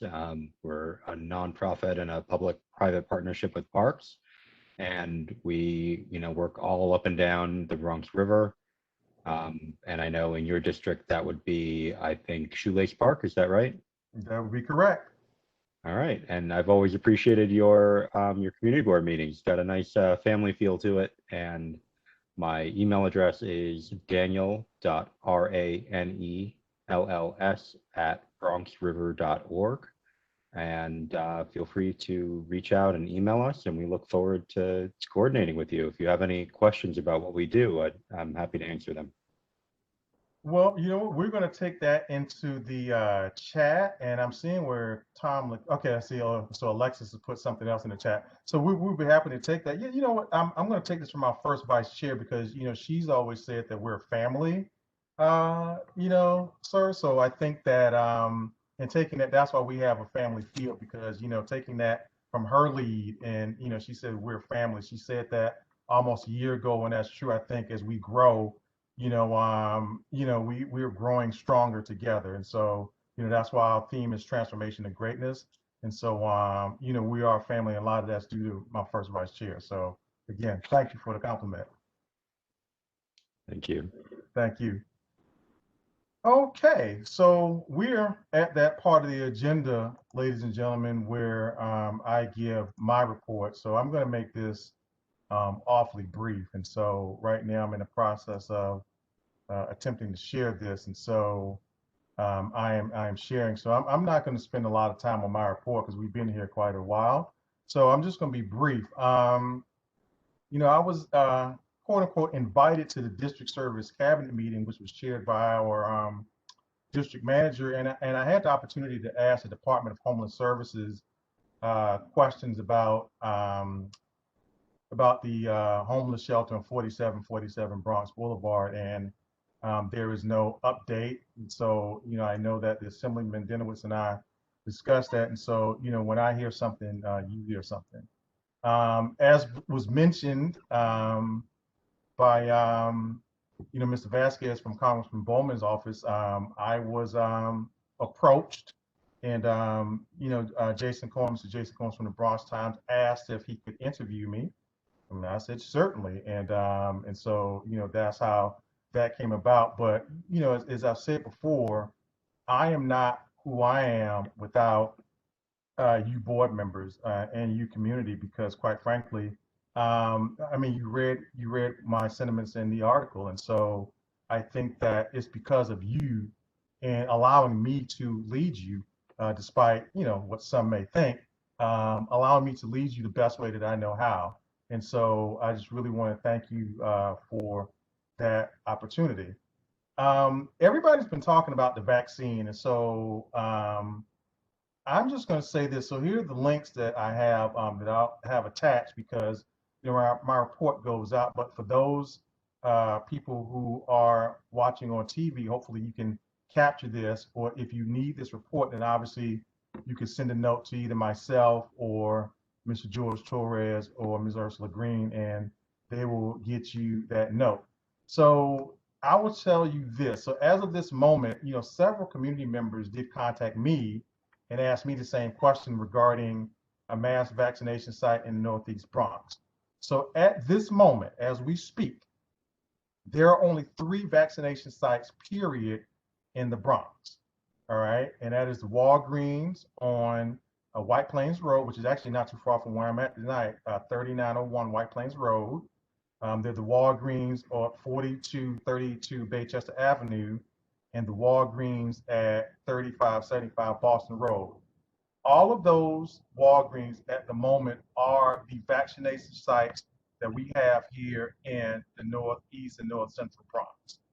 If you need to make an appointment, you need to make certain that you're eligible. If you need to make an appointment, the number is 1-800-925-4733, or you can go to their website and you can log on and make an appointment. So the one thing that I will say, and I saw this in the chat, is that 10466 and 10470 have been the zip codes that have been the least vaccinated in all of New York City. And so that is a problem. One of the questions that I have been asked, of course, is that can Community Board's 12 Carriage House can be used as a testing site, a vaccination site? And the answer is no. And the reason is twofold. A, because it's currently a vaccination site, and B, one of the concerns that they have, of course, is being able to have the refrigeration necessary in order to refrigerate both either the Pfizer or the Moderna vaccines. Now, if the Johnson & Johnson vaccine comes online, which it looks like it may, then that may be a different ballgame. But even at that vaccine has to be refrigerated. So last but not least, this morning, myself and our district manager attended the Bronx Borough Board and Borough Service Cabinet meeting, in which we voted on items that will be going to the mayor, which of course I sent to every board member. So hopefully you had the opportunity to read it. And it discusses the budget, not only for our district, but for all the community boards in the Bronx. And so if you hadn't had an opportunity to read it, I ask that you do. Community Board 12 voted in the affirmative for that. Also, part of the discussion was with Mitchell Lama Housing and the program and the pros and cons of the legislation that is currently before the Assembly as it pertains to Mitchell Lama Housing. So with that being said, I'm going to stop with my report, and I'm going to turn this over to our district manager. Hey, good evening, everyone. I will also be brief. I just wanted, I'll just read it. Good evening, board members. Happy Thursday. I'm going to be brief as there is a lot to discuss and has been discussed already. This will be the last district manager's report that I will be reading. In the future, I will be submitting it in advance with the rest of the reports that you receive. When it is my time to talk, during the district manager's report section, I will just answer any questions board members may have about the report I submitted. Otherwise, we can just keep the meeting moving. The first thing I'd like to mention is that our minutes and agendas have been posted on our website. I know that was an issue from the last meeting.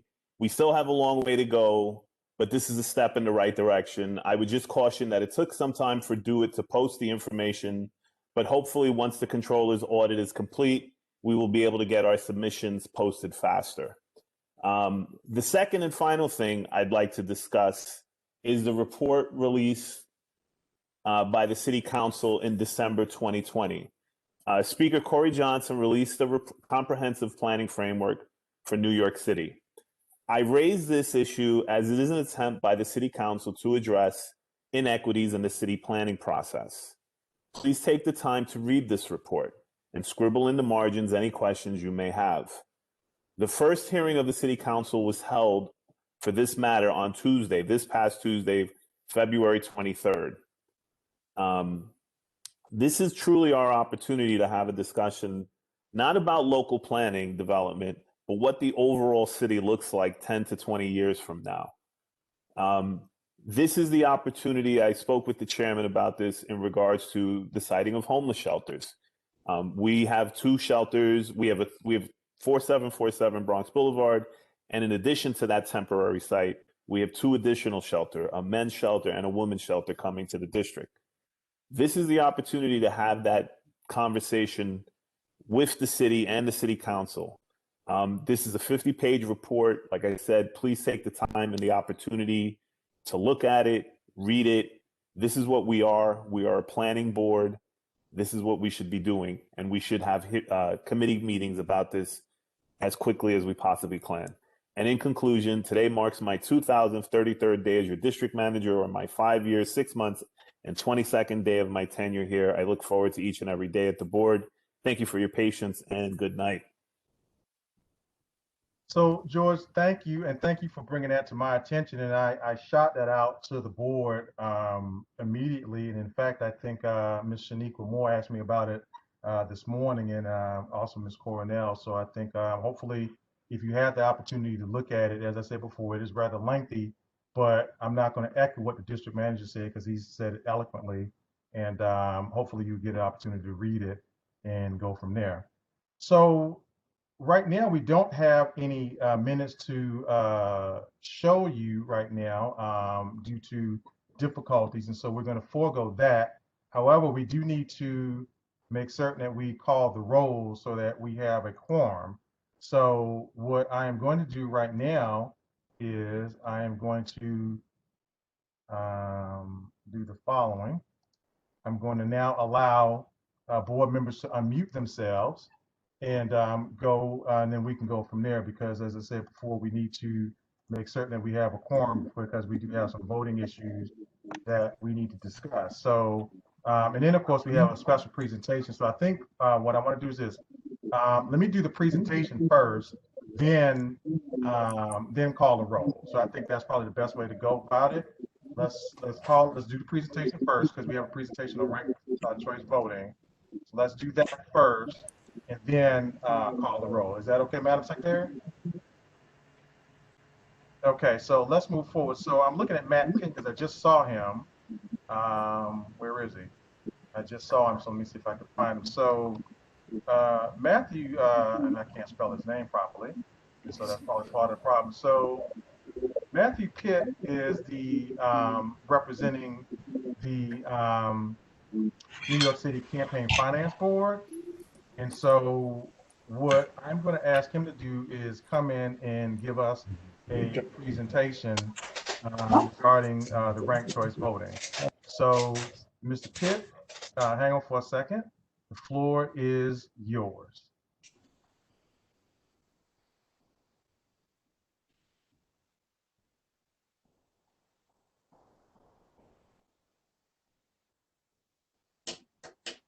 Hello, can you all hear me?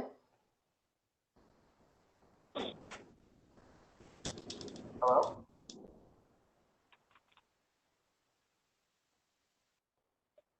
Okay, We can hear you. We can hear you, Matthew. All right.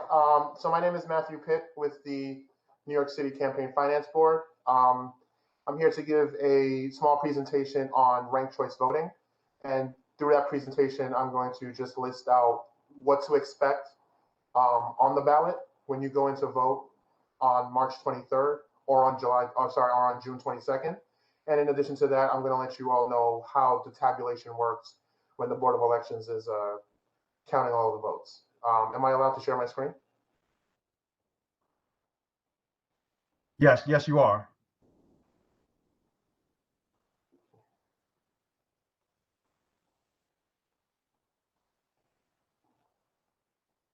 Oh, it's not letting me do it.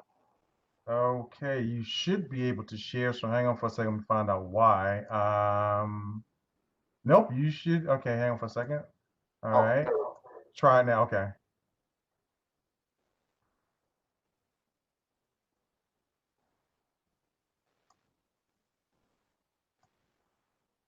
Okay.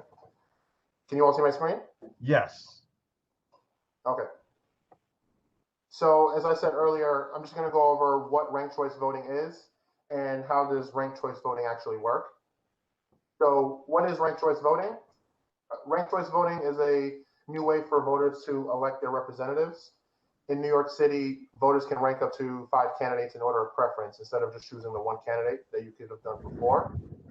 And in this system, voters have more say in who wins. This increases the civility amongst the candidates, and it can lead to more diverse candidates winning an election.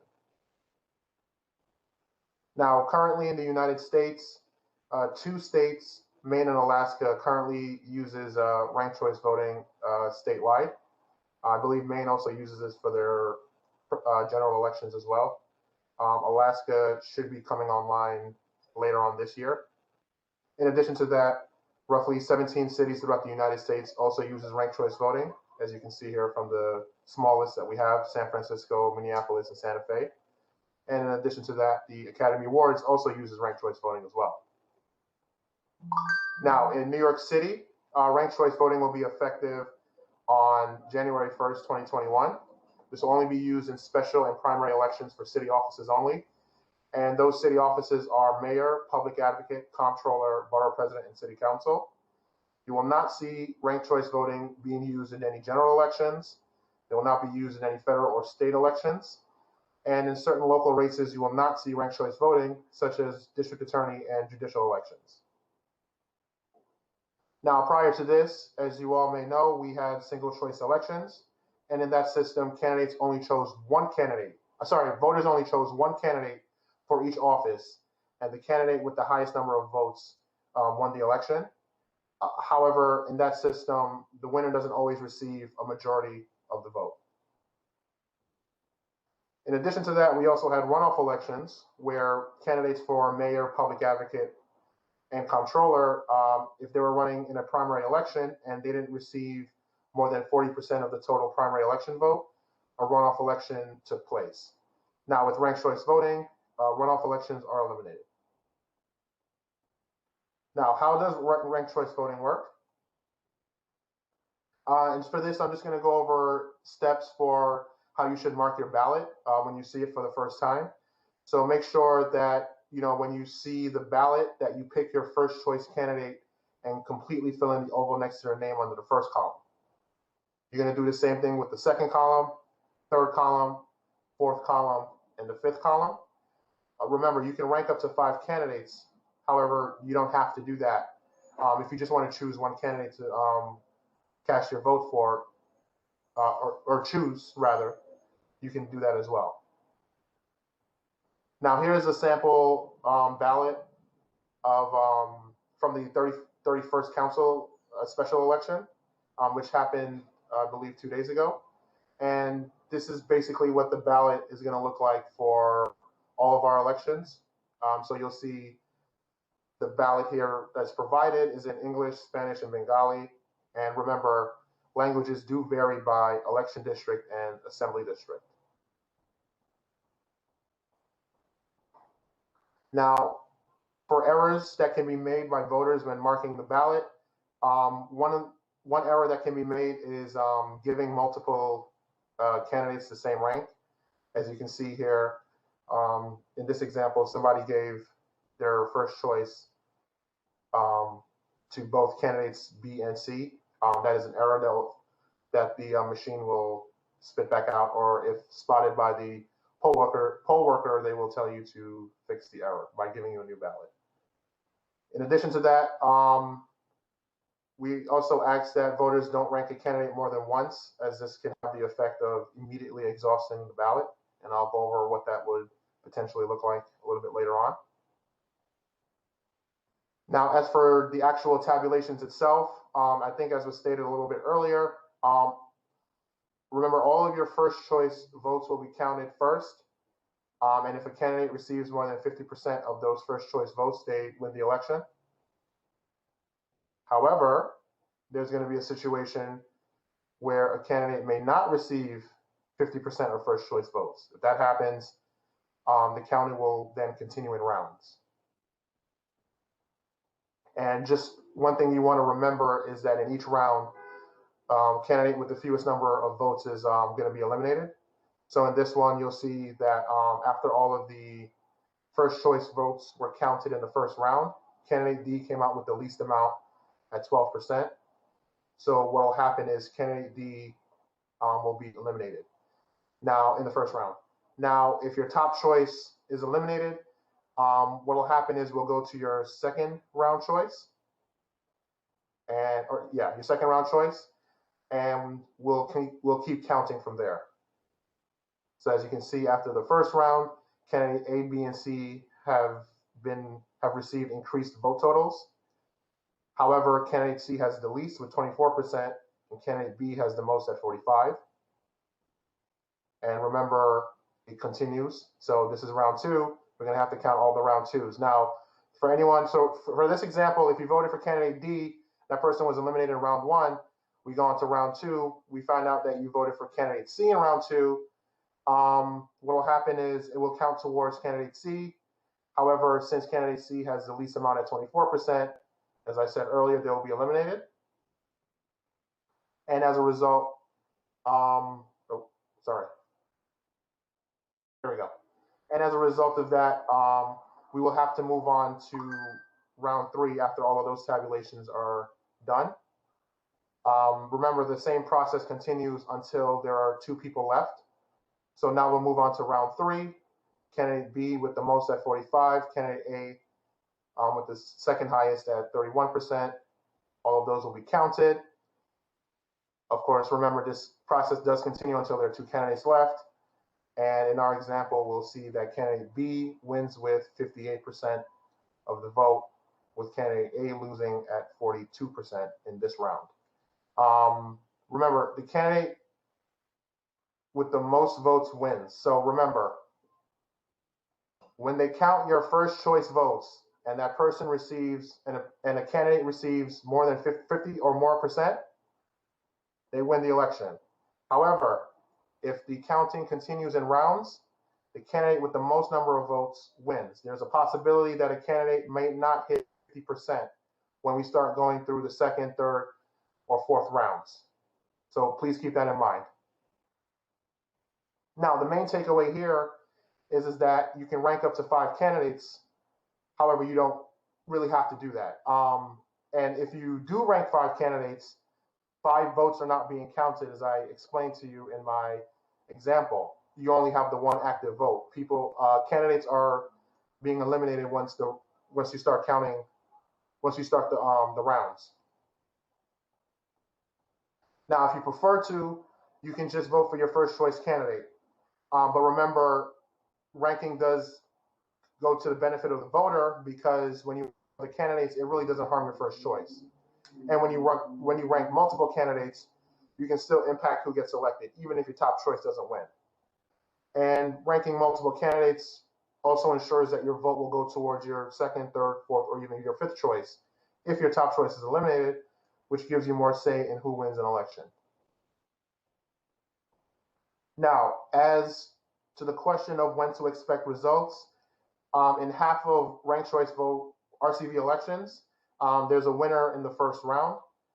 However, that means in the other half of those elections, a winner won't be known for a week or longer. So we just saw an example of that in Queens, where the February 2nd election, a winner was known after the first round votes were counted. However, in the election that occurred 2 days ago, when all the first round votes were counted, I do not think a candidate received more than 40% coming out of the first round.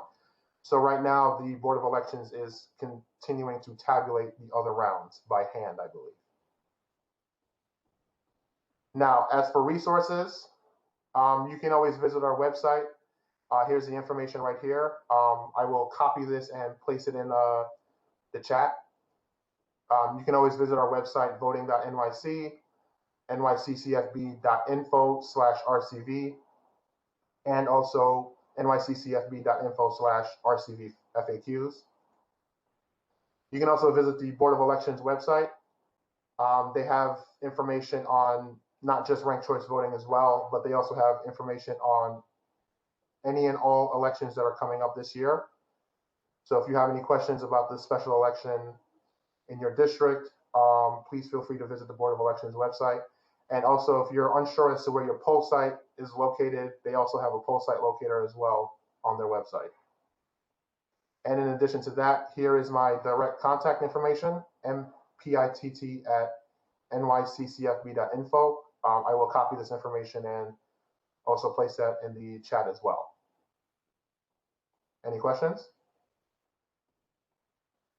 Okay, so again, Mr. Pitt, thank you. So I think the way that we're going to address any questions regarding ranked choice voting is the same way that we did the last time. So I'm looking at the participants list. So if you have any questions for Mr. Pitt regarding ranked choice voting, then I'm going to ask that you, raise your hand, and then I will unmute you and recognize you. So I'm going to wait for a minute or two to see if anybody has any questions regarding ranked choice voting. Mr. Pitt, and I'm looking and I don't see any as of yet.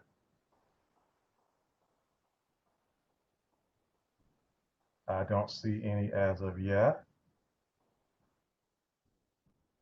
And I still don't see any. So I think maybe I don't guess that there are any questions regarding ranked choice voting. I'm still looking, I don't see any, but if there are, then I guess people will put it in the chat. Oh, I see one. All right, so there's one from Theodore James. So where are you at, Ted? Okay, I got you. So Ted, please unmute yourself and ask Mr. Pitt your question.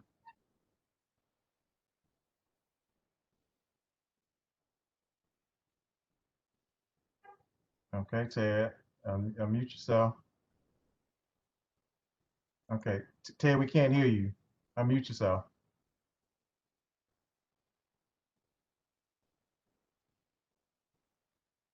Okay, I don't know what's going on, but like I said, Ted cannot unmute himself for whatever reason. I'm letting him do that, and he, I don't know. Press the space bar, Ted. Okay, put your question in the chat, and let me see if I can read it. Okay, so I do not know why that is, but in any event, we're gonna try this again. All right, Ted. So, did you get it for me? Yes, no, no. Okay. So I do not know what's going on.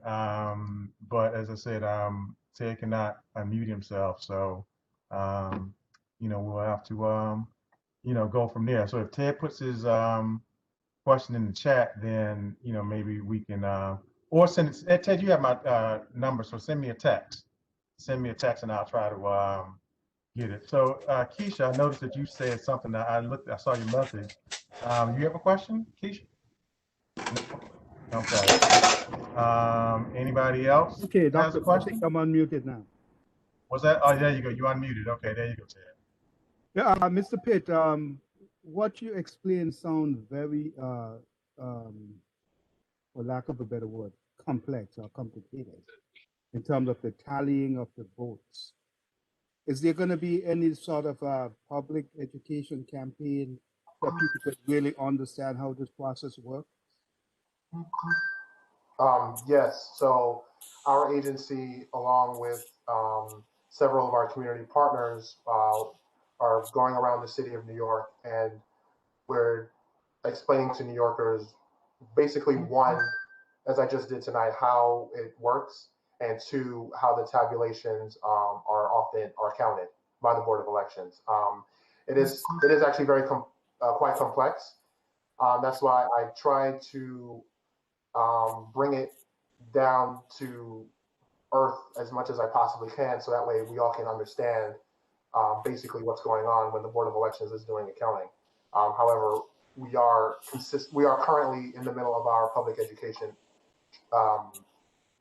Yeah, definitely. It does seem very complex. And is this counting being done manually, or is it an automated process for the process of elimination? So right now, it's my understanding that the last two elections, the Board of Elections currently has to do it by hand, because the automated computerized system that they have yet. I do not know why, as I'm not an employee of the Board of Elections. However, it's to my understanding that by June, the system should be computerized. Okay, my last question is how do you see this working in terms of eliminating fraud or any suspicious activity or anything of that nature? Fraud? Fraud. Oh, you mean voter fraud? Yeah. Generally, that's usually handled at the poll site itself. Okay, I'm not an employee of the BOE, but my understanding is that when you register to vote, you place on the actual registration form either your ID number from your state ID or the last 4 digits of your social security number. Once that goes to the Board of Elections, they actually run that information to see if 1, you're a citizen, and 2, you are who you say you are, and 3, that your birthday is the day that you say it is on. If it bounces back as, I guess, not being correct, factually correct, what will happen is once you go to the poll site, they will hold you, well, they won't hold you at the poll site, sorry. What will happen is they actually will give you an affidavit ballot of some sort. And on that affidavit ballot, you'll have to confirm the information. And I do believe you may have to also submit other information as well. Once that is done, they'll have to verify that what you're saying is correct. Okay, if I can stop you. And then your vote will be counted. I understand what you're saying, but that's not what I was asking. The fraud I was referring to is in the actual counting. Yeah, you're cycling through these ballots 3-4 times, and that's the fraud I'm saying. If you're going to go through them 2 or 3 times, what's the possibility of them missing a vote or counting a vote more than once, that type of thing? With regards to that, I would have to ask that you maybe direct that question to someone who works at the board itself. I don't work for the board, and I'm not involved in the particulars of the day-to-day counting operations that they do. All right, thank you. There's still a lot more questions I have on this, but I don't want to take up any more time, but it seems very complex.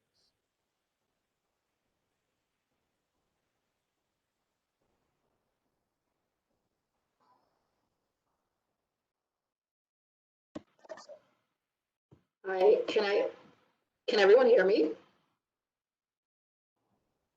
Yes. Okay. Yeah, I think that this is a very convoluted topic. It's very layered, and I think, in my opinion, I haven't seen enough information and initiatives going out, especially in our community, about it.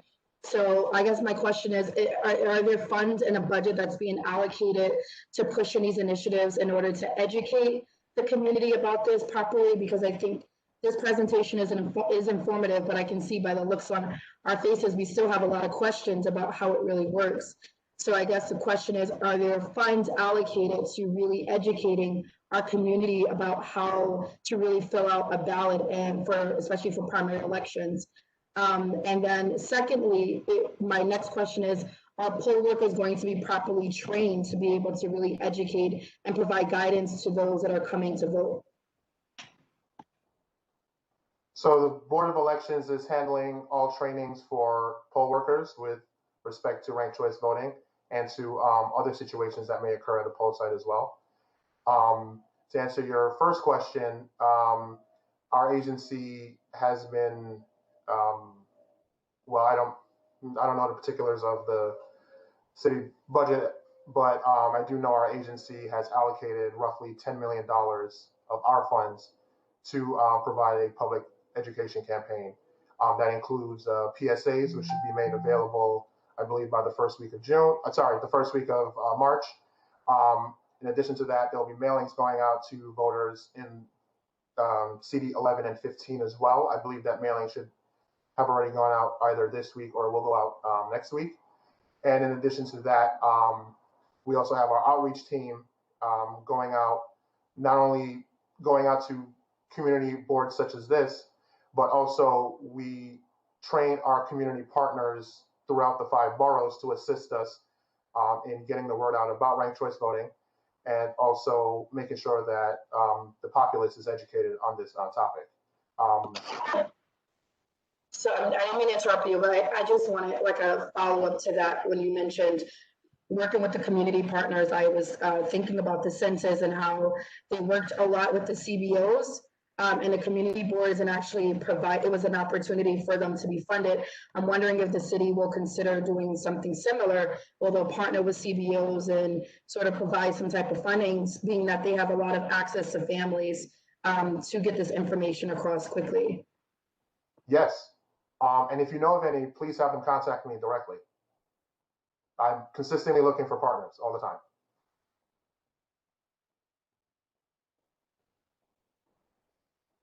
Okay, so Ms. Moore has put her mic back on, so I guess that we are fine. I don't see any other questions or hands raised. So on that note, Mr. Pitt, thank you very, very much. I see you did put your information in the chat. So if we can be of any other service to you, please feel free to let us know. Thank you, Dr. Burke, and thank you, Mr. Torres. Not a problem. Again, thank you for Dr. Burke. Okay, there's another question. Yeah, can you hear me? We can hear you, Dr. Goff. I raised my hands even when Schumer was here, Senator. I got no response. I didn't see your hand raised, Dr. Goff. Well, can you see it now? No, ma'am. Your hand is not raised. I mean, I can see you, but I did not see where your hand is raised.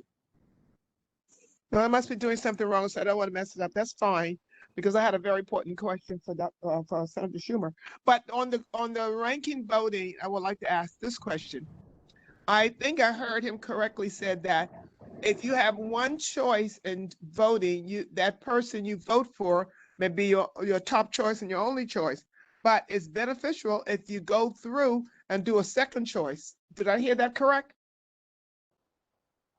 Yeah, so just to clarify, if you wanted to, you could just make one choice in the first column. However, it is more beneficial for voters to rank their choices. So whether that be 2 choices, 3 choices, 4 or 5 on the ballot. Because, okay, the second part of my question would be that because what's beneficial to continue ranking your choices is because the person in your first choice may not get over the 40%. Did I hear that correct? Sorry, say it again. Why it's beneficial for you to do your second, third, and fourth choices is because your first choice may not go over the percentage that's needed to win the seat. That's one benefit. Another benefit is that you have more say in eventually who ends up winning an election. And in addition to that, it sort of creates an atmosphere where candidates have to be as civil as possible, because in this system, it hurts the candidate to be negative. You turn off a voter and they just don't rank you at all. Versus being civil and you're asking certain segments of the voting population, can you list me as your number 1? Can you list me as your number 2, number 3, so on and so forth. Okay. In fact, I think the Councilman Reilly is going to be doing something on Saturday. So if anybody's interested, you could zoom in on that ranking workshop too. Thank you for answering the question. You're very welcome. Thank you. Okay, so are there any other questions? Okay, hearing none, seeing none. So again, thank you so much, Mr. Pitt. I do appreciate you coming in because the hour was getting late and we still have, unfortunately, one area of business, and then we have a Black History program, and then we'll be done. And actually, no, we're going to go into executive session after that because we have some board members that want to address me. So we're going to go to executive session and let them do just that. So again, thank you very much, Mr. Pitt. We appreciate you. And what we want to do right now is we need to call the roll because, like I said, I do not know what's happened here, but here we go. What we need to do, unfortunately, is the worst part of the agenda, which is something that I don't like, but it's something that I think has to be done. So before we do that, we need to have the roll call. So before that, I see Madam Secretary has her mic ready to go. So Madam Secretary, if you can call the roll to determine if we have a quorum. I want to let you know before you begin, Frank Porter called me and asked to be excused, Madam Secretary. So Frank Porter called me and asked to be excused. Okay, thank you. Okay, so if you're on the phone, okay, so I know Mr. Stricker's on the phone. I know Dr. Goff is on the Most phone. of the people, Dr. Berger, I've got most of the people, and it looks like we do have a quorum. So I know Mr. Stricker's on. Right, so hang on, there's some background noise, Ms. Benitez. So what'd you say? I said, I believe we do have a quorum. Okay. And when you go from that point on, you can continue with your program. Okay, that's fine. Okay, that makes life easier for me. So thank you, Ms. Benitez. I appreciate that. I really and truly do. So with that being said, as I said, so let me share my screen and get to some unpleasant business that we have to deal with, and then go from there. So Carl, I'm going to mute you right now, and let's see if my screen is sharing. Okay, so we're at the old business portion of the board meeting, in which, again, quite frankly, we have to take a vote to expel some board members. And so last month, here's how the process worked. So for those that are unaware, we follow the Community Board 12 handbook. All right, so we followed the handbook and we followed the bylaws to the T. So for anybody who's asking questions as to how we came to that, that's how we came to that. We followed the handbook. So the first order of business was to inform the board members themselves that there was an issue with their lack of attendance. And so to that end, what wound up happening was I wound up calling each board member that was in violation of the rules. So I wound up not only calling each board member, but I wound up speaking with some of them and letting them know that they were on the list. And so again, my next step, in addition to a phone call, was to send this letter and to let them know that they were, in fact, being considered for expulsion. And every board member received a copy of this letter, and so I'm not going to read it, but this is just a generic letter for each member that had not been attending. And again, by rule, the Director of Community Boards from the Borough President's Office was notified, as well as our district manager and our community associate. So this generic letter was sent to the members. The members had until February the 12th to respond to me in writing, because the rules state that they must respond in writing to be addressed by the commission that at the last board meeting you agreed on forming. To date, none of these respondents responded to my request to defend themselves in writing. None of them sent any notice at all, and that's including up until last week. So with that being said, with the authority invested in me, I am recommending to the members of Community Board 12 that the following members have their membership revoked from Community Board 12, and they thus be expelled from the board. Ms. Evelyn Christian, Mr. Robert Cumberbatch, and Ms. Mary McLeod. So before we do that, and since we have a quorum, are there any questions as it pertains to these board members? Mr. Boris, you have a question.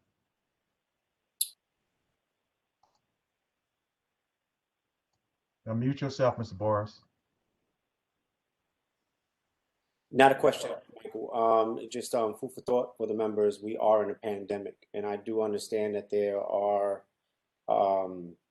rules and regulations, and there's a book, but we are in a pandemic, and I think that it should be strongly considered.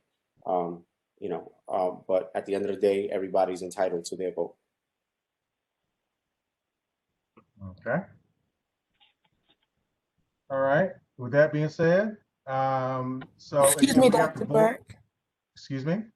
I was saying, excuse me, Dr. Burke. This is Lucy Martin speaking. Yes. I wanted to I guess to Ivan's point, I know Miss McLeod is someone that's an essential worker working at North Bronx Hospital.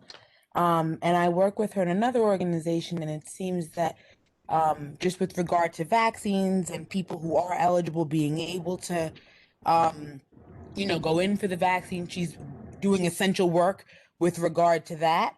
And I know that extended hours at the hospital could have impacted her attendance. So I'm just wondering what that might have looked like in your communication, with her specifically. Well, certainly. So she did address that, Ms. Martin. She did address that was a concern. And I told her that all she had to do was just pick up the phone, just like Mr. Porter did, and say, Dr. Burke, I'm not going to be able to make it. Once you do that, it then becomes an excused absence, Ms. Martin. But Ms. McLeod did not do that. And so therefore it became an unexcused absence. And not only that, for the record, she only attended 3 meetings, and that was all of last year, including from January of 2020 to the present. She's only attended 3 meetings. And so if you miss 3 consecutive meetings, as of the old bylaws, that's a dereliction of duty anyway, and thus the letter is generated. So, as I said, you know how I feel about excuses. And, again, I understand that everybody is busy or may not be able to attend every meeting, but there's absolutely no excuse. Just a phone call, just like Mr. Porter did, Dr. Burke, I can't make it. So that's just where I stand on that. And that was communicated to all of the expellees, a potential, not just Ms. McLeod. Okay? Okay, so I'm ready to call for the vote. So, Madam Secretary, we need to call each individual. So the first person up is, and I know that, I'm looking at Mr. Hall. Mr. Hall is like, we just do it all in one fell swoop. Mr. Hall, I see, but we cannot do that. We have to follow the rules because I don't want any excuses or anything else. So we have to call each person individually. So a yes vote is to revoke their membership and expel them from the board. A no vote is to keep them on the board. And obviously you can abstain or recuse yourself. So with that being said, Madam Secretary, call the roll, please. Okay. Please listen very carefully as I call your names.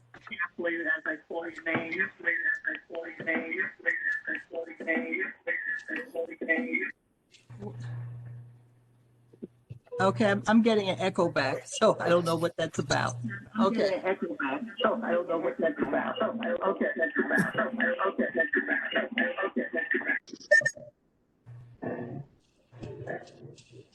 Can you hear me? People have to mute themselves, Ms. Benitez. People have to mute themselves so you don't hear the feedback. Yeah, I know. Okay, Abdul Hassim. Yes. Franklin Alapo. Abstain. Judith Benitez, yes. Egeria Bennett. Egeria Bennett. Okay, wait. Egeria.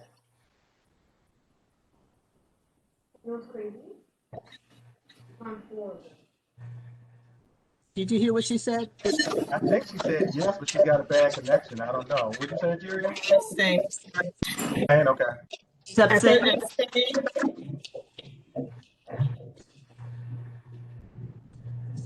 Sydney Blair. Yes. Sydney Blair. I understood, but I can't hear because there's Yeah, too many Mr. Hall, different mics open. I'm muting you, saying Mr. yes. Hall. Sydney, Sydney, can you repeat that, please? I'm sorry. saying yes. Okay, thank you. Denise Bond. Denise Bond. Yes. Thank you. Hang on for a second, Ms. Benitez. Mr. Hall, can you mute yourself until we call to you? Okay, thank you. Because I know Deacon's coming up. I know the Deacon's with you. Okay, No, so we got you. Just unmute yourself when it's your turn, okay? Okay, great. Ivan Boras. Ivan. Abstain. Carla Basati. Carla Basati.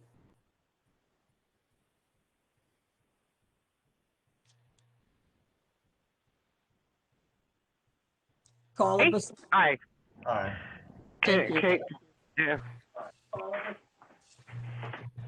Marlene Brown Allen. Abstain.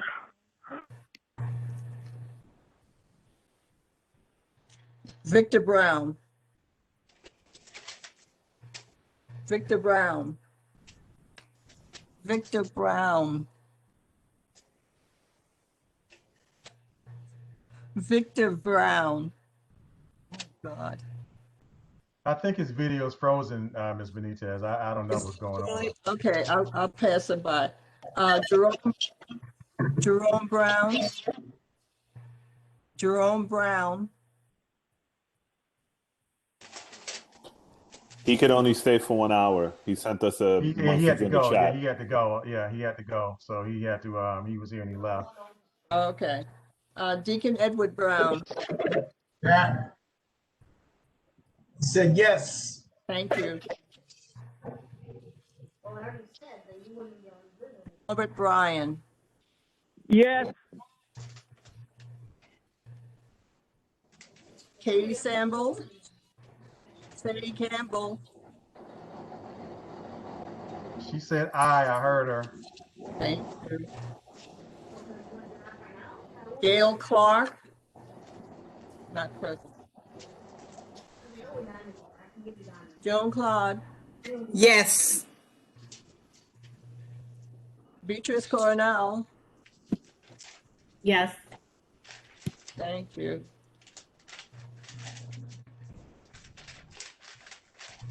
Pauline Dickinson. Yes. Kevin Eichelberger. Yes. Alfredo Figueroa. Abstain. Abstain. Barbara Gibson. Abstain.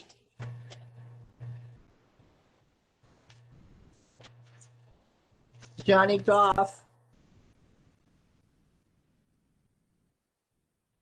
Johnny Goff.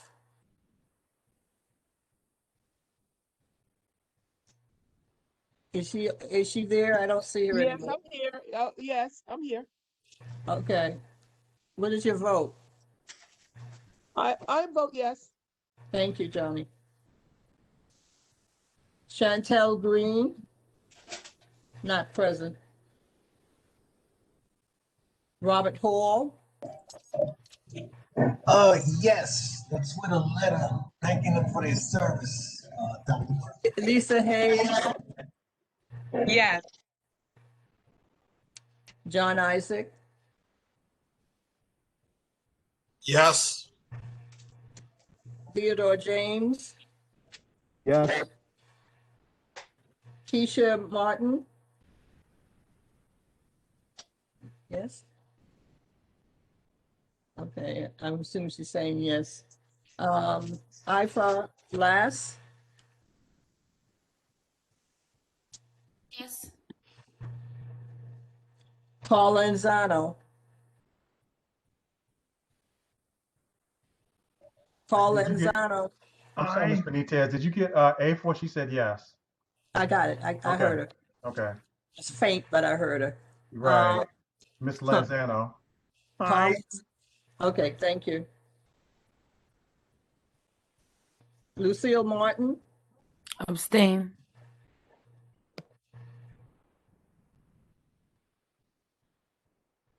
Shanika Moore, Yes, with the exception of Mayor McLeod Bethune, who's the assistant. we're just dealing with this person, Miss Christian. Oh, okay, so yes. Clinton Mike. Clinton, just shake your head or whatever. Aye. Yes, okay. Carmen Ortiz is not present, am I correct? Okay. Claudia Powell? Not present. Anthony Reed? Anthony Reed? They say that I'm not there. Present. Let them see me. Yeah. So what is your vote, Anthony? Where's my what? What is your vote? I didn't even hear you. I wasn't on for a second. I had to run to the bathroom. We're voting on the expulsion of Miss Evelyn Christian. Wow.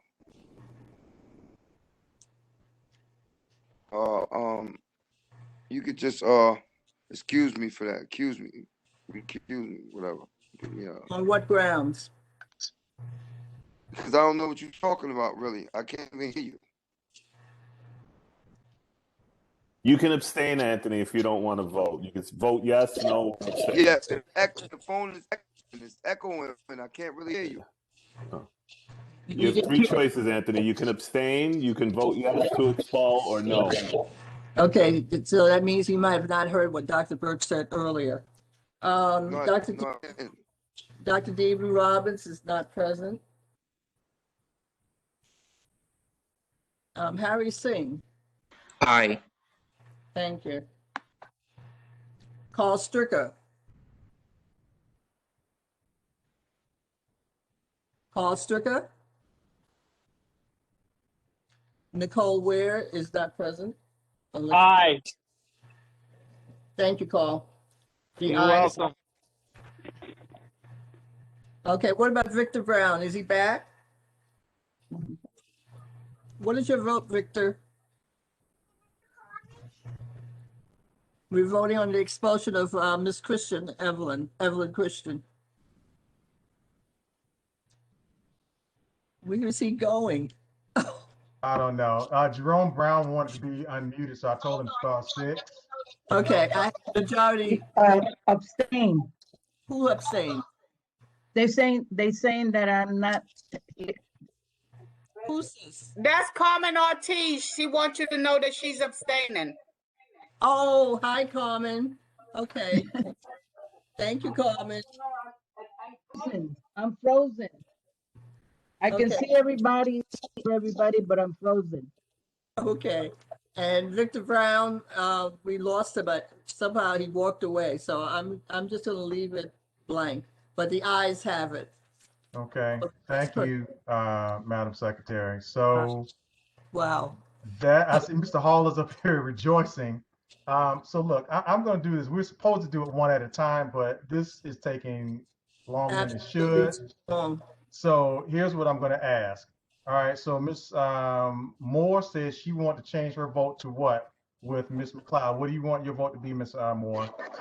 No for Mayor McLeod. All right, so you want to keep going forward. All right, so no for Mary McLeod. Is anybody else going to change their vote? So, Ms. Moore is the only one that's doing that? Yeah, Ms. Moore's the only, well, she's only changing it for one person. She's only changing it for Miss Mary McLeod. She's keeping Okay, it now, whatever she voted for the other two. okay, now, This is Lucy Martin. I'd like to change mine to no for Ms. McLeod as well. Okay, so Ms. Martin, Ms. Lucille Martin changes hers for no for Ms. McLeod as well. okay, any of the abstentions for Mr. Cumberbatch? Are there any changes from that?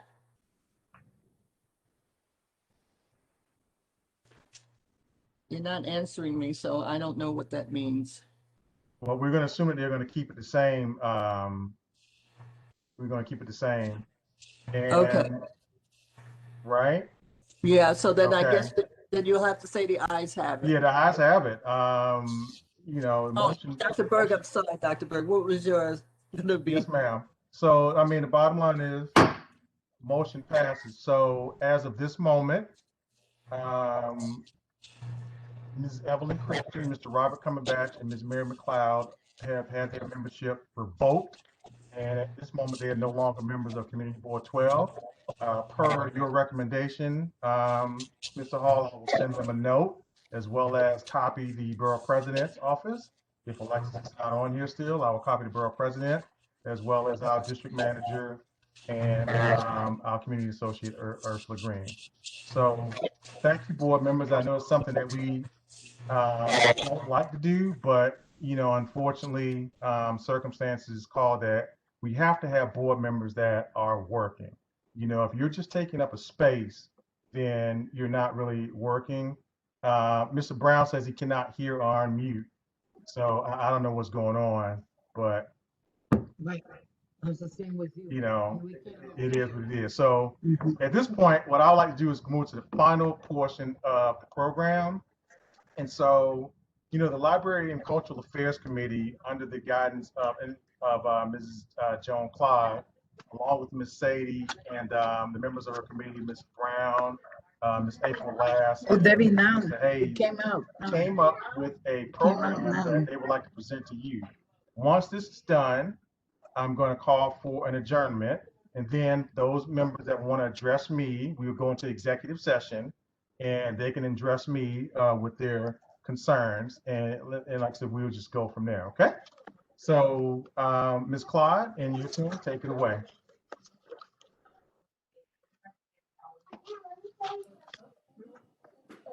Mr. Chairman, A4 last will do the presentation for the Library and Cultural Affairs Committee.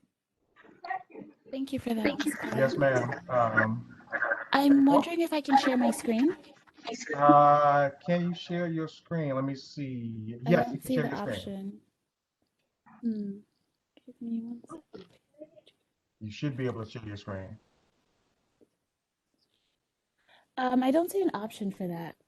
You should be able to. It says anyone can share. Oh, here you go. Hello. All right, anyone can share. My apologies. So anyone can share. So you can share, Ms. Lass. My apologies to you. That's fine. There we go. Where would I see it on the screen? It would be if you go to the bottom, you'll say share.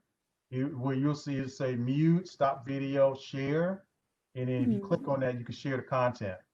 For some reason, it's still grayed out for me. Can I just email this to you really quickly then? Certainly. Are you on your computer, right? I am. Yeah, if you go to the bottom of your screen, at the very bottom, it should be right smack dab in the middle. It should be like share. I see it, but for some reason it's grayed out. I don't want to spend too much time on it. Okay, I just sent you the presentation. It's just one page. Okay, so let me check my own snap. Try it now. Try it now, Ifo. Nope. April, I don't have the email, so yeah, try it. I made you a presenter. Oh, you made a presenter? Okay, yeah, that's great. Thanks, George. So April, try it now, because I know you guys worked on this, and I kind of want the board to see this and the community as well. Yeah, I think it might be my computer because it's telling me it's not giving WebEx permission. So I don't know. I'm not gonna stress this, but I Oh, appreciate it.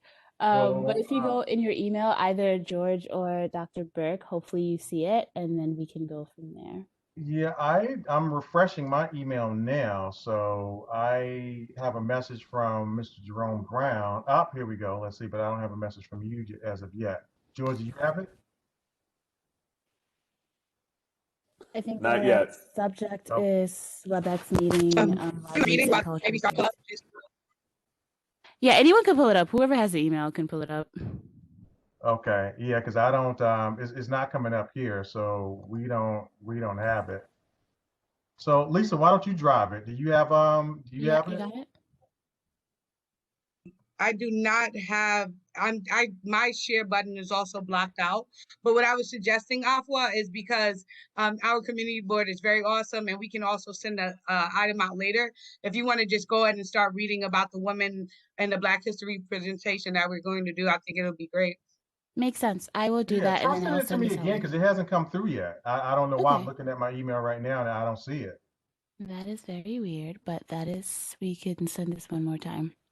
Okay. As I do that, as was mentioned earlier, we are in Black History Month, and as the library committee, we were just thinking through how could we share a piece of what we do and what we think about with the rest of the board.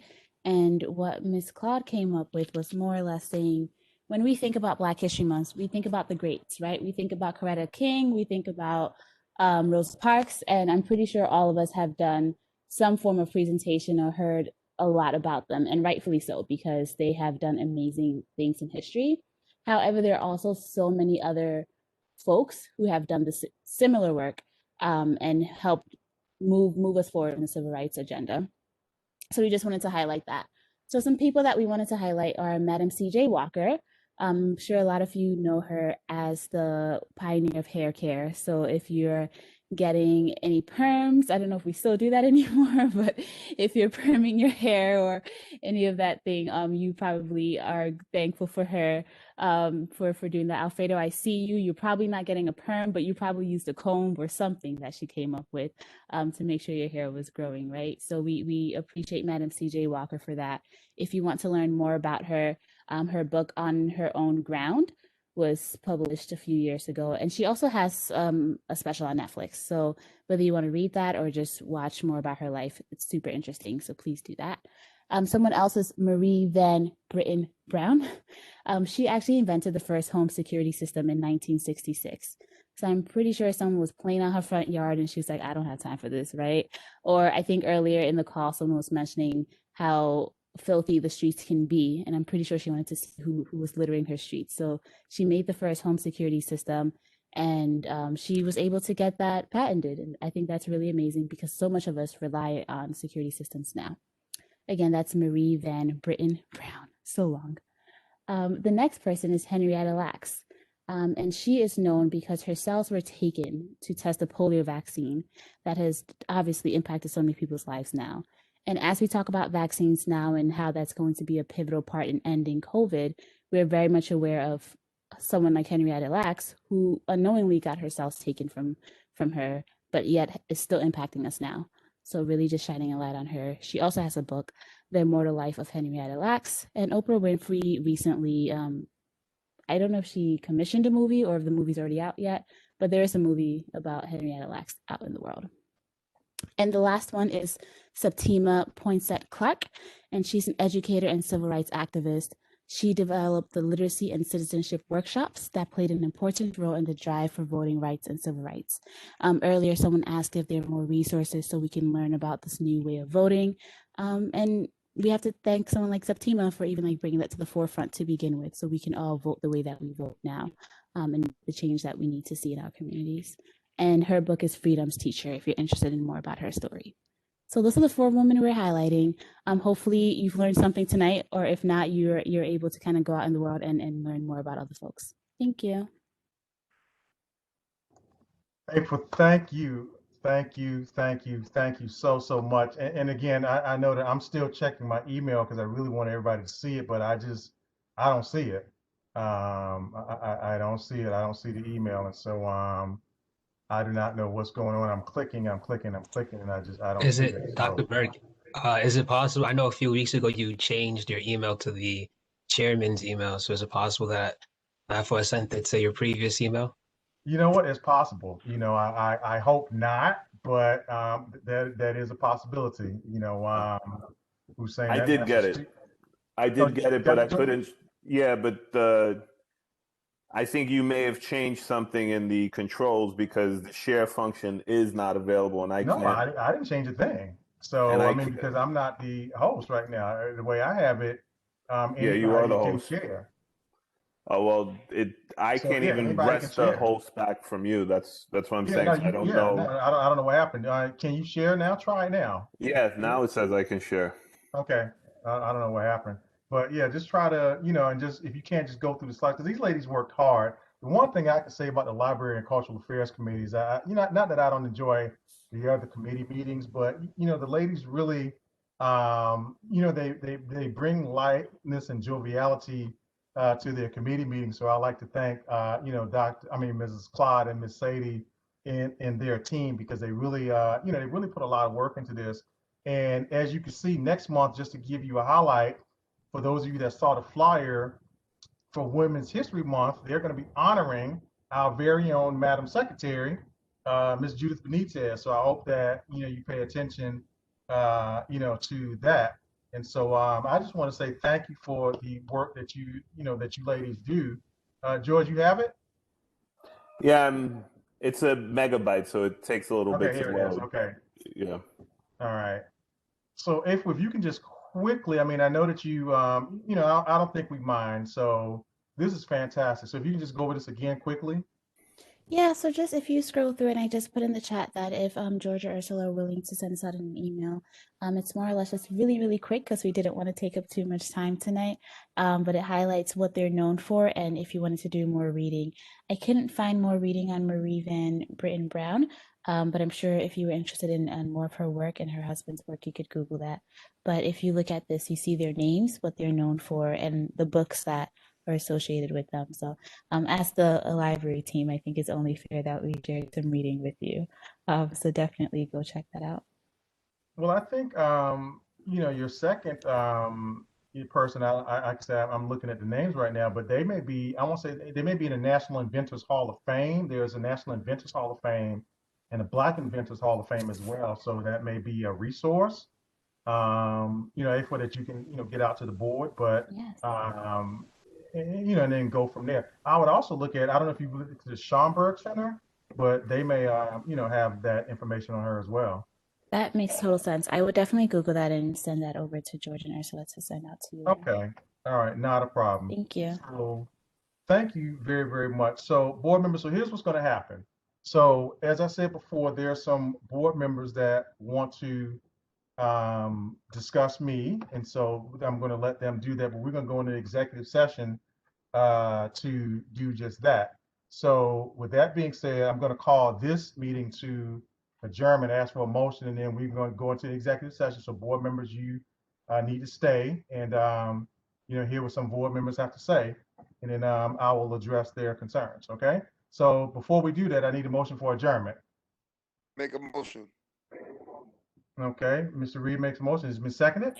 Michael, I don't want to address you. I wanted to address the community and the community board.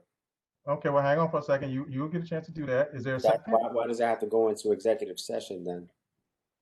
Is there a second? No? I second. Okay, you seconded, Ms. Benitez? Okay. So all those in favor, raise your hand. Okay. All opposed have the same right. Meeting adjourned. All right, so now we're going into executive session. So Mr. Boris, feel free to address me as you will, or anybody else that wants to say anything. And the floor is yours. Not at all, and thank you. I requested, and this is to the board, I requested to speak as a community member and not as a board member, but it was assumed that I was addressing the board. Again, just assumptions. I was just trying to ensure a ticket to the seat at the game. That's all I was trying to do. So with that being said, good evening, friends, colleagues, community It is members, executive, yeah. Oh, this, okay. which I'm not able to now get to because now we're in executive sessions. So I didn't have the platform as a board member, nor as a community member. I was just trying to show a ticket to the seat at the game. Good evening, friends, colleagues, community members. I'm taking this opportunity to acknowledge the work we do as volunteer civil servants. We all have families, jobs, businesses, etc., and a plethora of responsibilities, all while doing our very best to be committed to the best interests of our community. We are forever grateful to our first responders during these trying times. Nevertheless, your efforts, Community Board 12, and commitment should not go unnoticed. Even though I am a board member, I speak on behalf of the community that I was born, raised, and educated in. Thanking you. There's a saying, if I've seen further than others, it's by standing upon the shoulders of giants. If it's one thing I've learned during these dark times that have taught me, one thing that I've been taught or learned is to celebrate the living and not excuse the regret because of business as usual. There are many who recently have taken on this call of servitude, and many of you who have been committed to this community board for years. Carl Lanzano, Barbara Gibson, Victor Brown, Deacon Brown, Johnny Goff, Judy Benitez, just a few to name. One individual I would like to acknowledge tonight is Mr. Carl Stricker.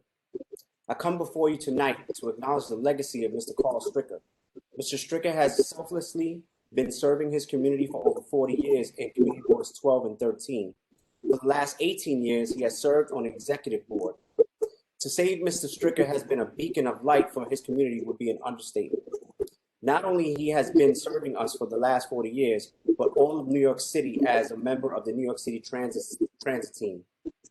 And New York doesn't make it easy to be a city employee, as we all know, some of us, right? Currently, Mr. Stricker serves as the chairperson of the Land Use Committee. I humbly ask you in joining me in requesting a community board letter to be sent to the mayor's office, acknowledging Mr. Stricker's dedication and commitment to our community. Mr. Stricker is the epitome of a giant, carving the path over the last 40 years, for the rest of us.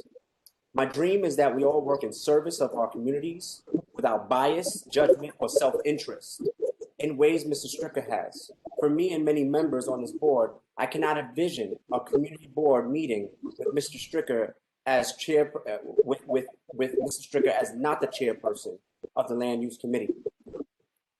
If there's a world that exists, I don't want to live in it, and neither do my neighbors.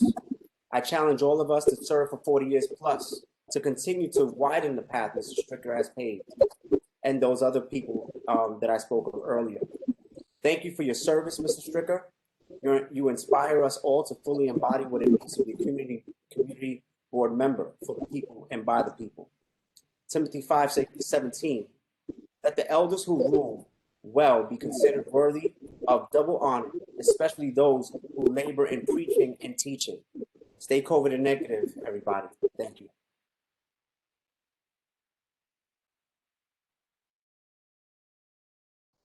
Well, I think, Ivan, that, we all, think that Mr. Stricker is a beacon. So, I mean, we're glad that you, want to state that. I think that, I tell him that every time I talk to him. So, and I think we all appreciate him. So we will echo that. I see where Anthony, you have your hand up, brother. So go ahead and unmute yourself. That was a mistake. Oh, okay. Sorry about that. Not a problem, my brother. So, okay. So is that it? Is that it? Okay. Yes, Alfredo. What's going on, everybody? I was gonna say good evening, but it's good night because already over 10 o'clock, and I already missed my show growing up hip hop. But anyways, I want to say thank you to everybody for staying on this late. God bless everybody. Regarding Carl, I mean, of course, I mean, he needs not only the president of the United States. I mean, Carl's been a beacon, not only here, but I mean, in the whole Bronx. Besides that, I just want to take a moment to talk about Ivan Boris. I heard recently that he was let go or replaced as the chair of the Parks Committee. I'm hoping that that was done with the best interest of the community. I've been on the board for over 7-8 years, and out of that, half of that, Mr. Boris has been the chair of the Parks Committee, and he has done a tremendous job in beautifying our parks that I take my kids to, my grandkids to. And I mean, nothing but professionalism that comes out of that man's mouth, you know what I mean? So I just want to say myself and from the people of CB12, thank you for your service and for holding down the Parks Committee. And, you know, that's all I got to say. Have a good night, my friends. Thank you, Alfredo. Ms. Gibson, I understand that you have something you want to say? Yes. Can you hear me? We can hear you. Okay. Good evening. Barbara Gibson LeGrant of Community Board 12. Meeting on February the 25th.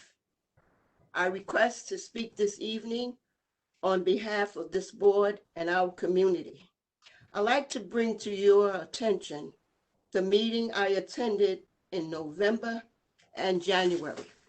Also, I'd like to bring to your attention that the Northeast Community Board 12 is recorded each meeting. We are the only community board that is recorded. So my topic is about Mr.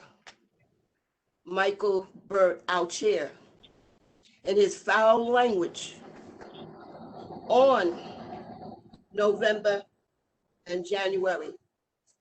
He used it twice, and yet we did not have a meeting in December.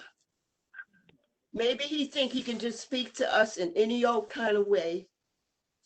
And when he did it was when he needed a forum, Quorum, and he stated that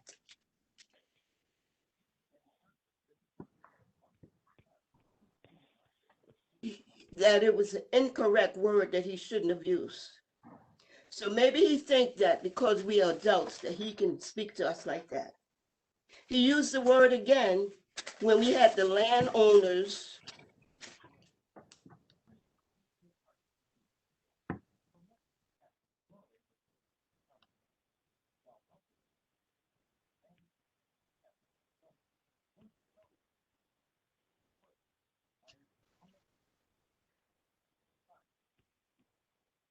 Ms. Gibson, we cannot hear you.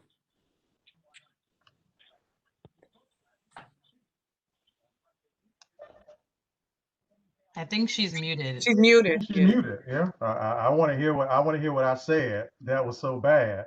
You know, I saw some of you looking like, what is she talking about? I'm curious myself, but I don't know. Ms. Gibson is star six to unmute herself. Okay, I will tell you the words, but I can't do it because they record us every evening. We're not being recorded. That's why we're in executive session. This is free to. I guess my question is this, Ms. Gibson. Okay, If you had a problem with and me, hang on, Ms. Gibson. Hang on, Ms. Gibson. If you had a problem with me, why didn't you come to the executive committee meeting? Why did you wait till now? The executive committee was last week, right? So you had an opportunity to come to me and address this if this was such an issue, which I'm still trying to figure out what you're talking about because I go over every meeting, and you know, I'm still trying to figure out what you're talking about. So right now, okay, I forgot we can't record us because I'm recording this. So George, you can cut this out. So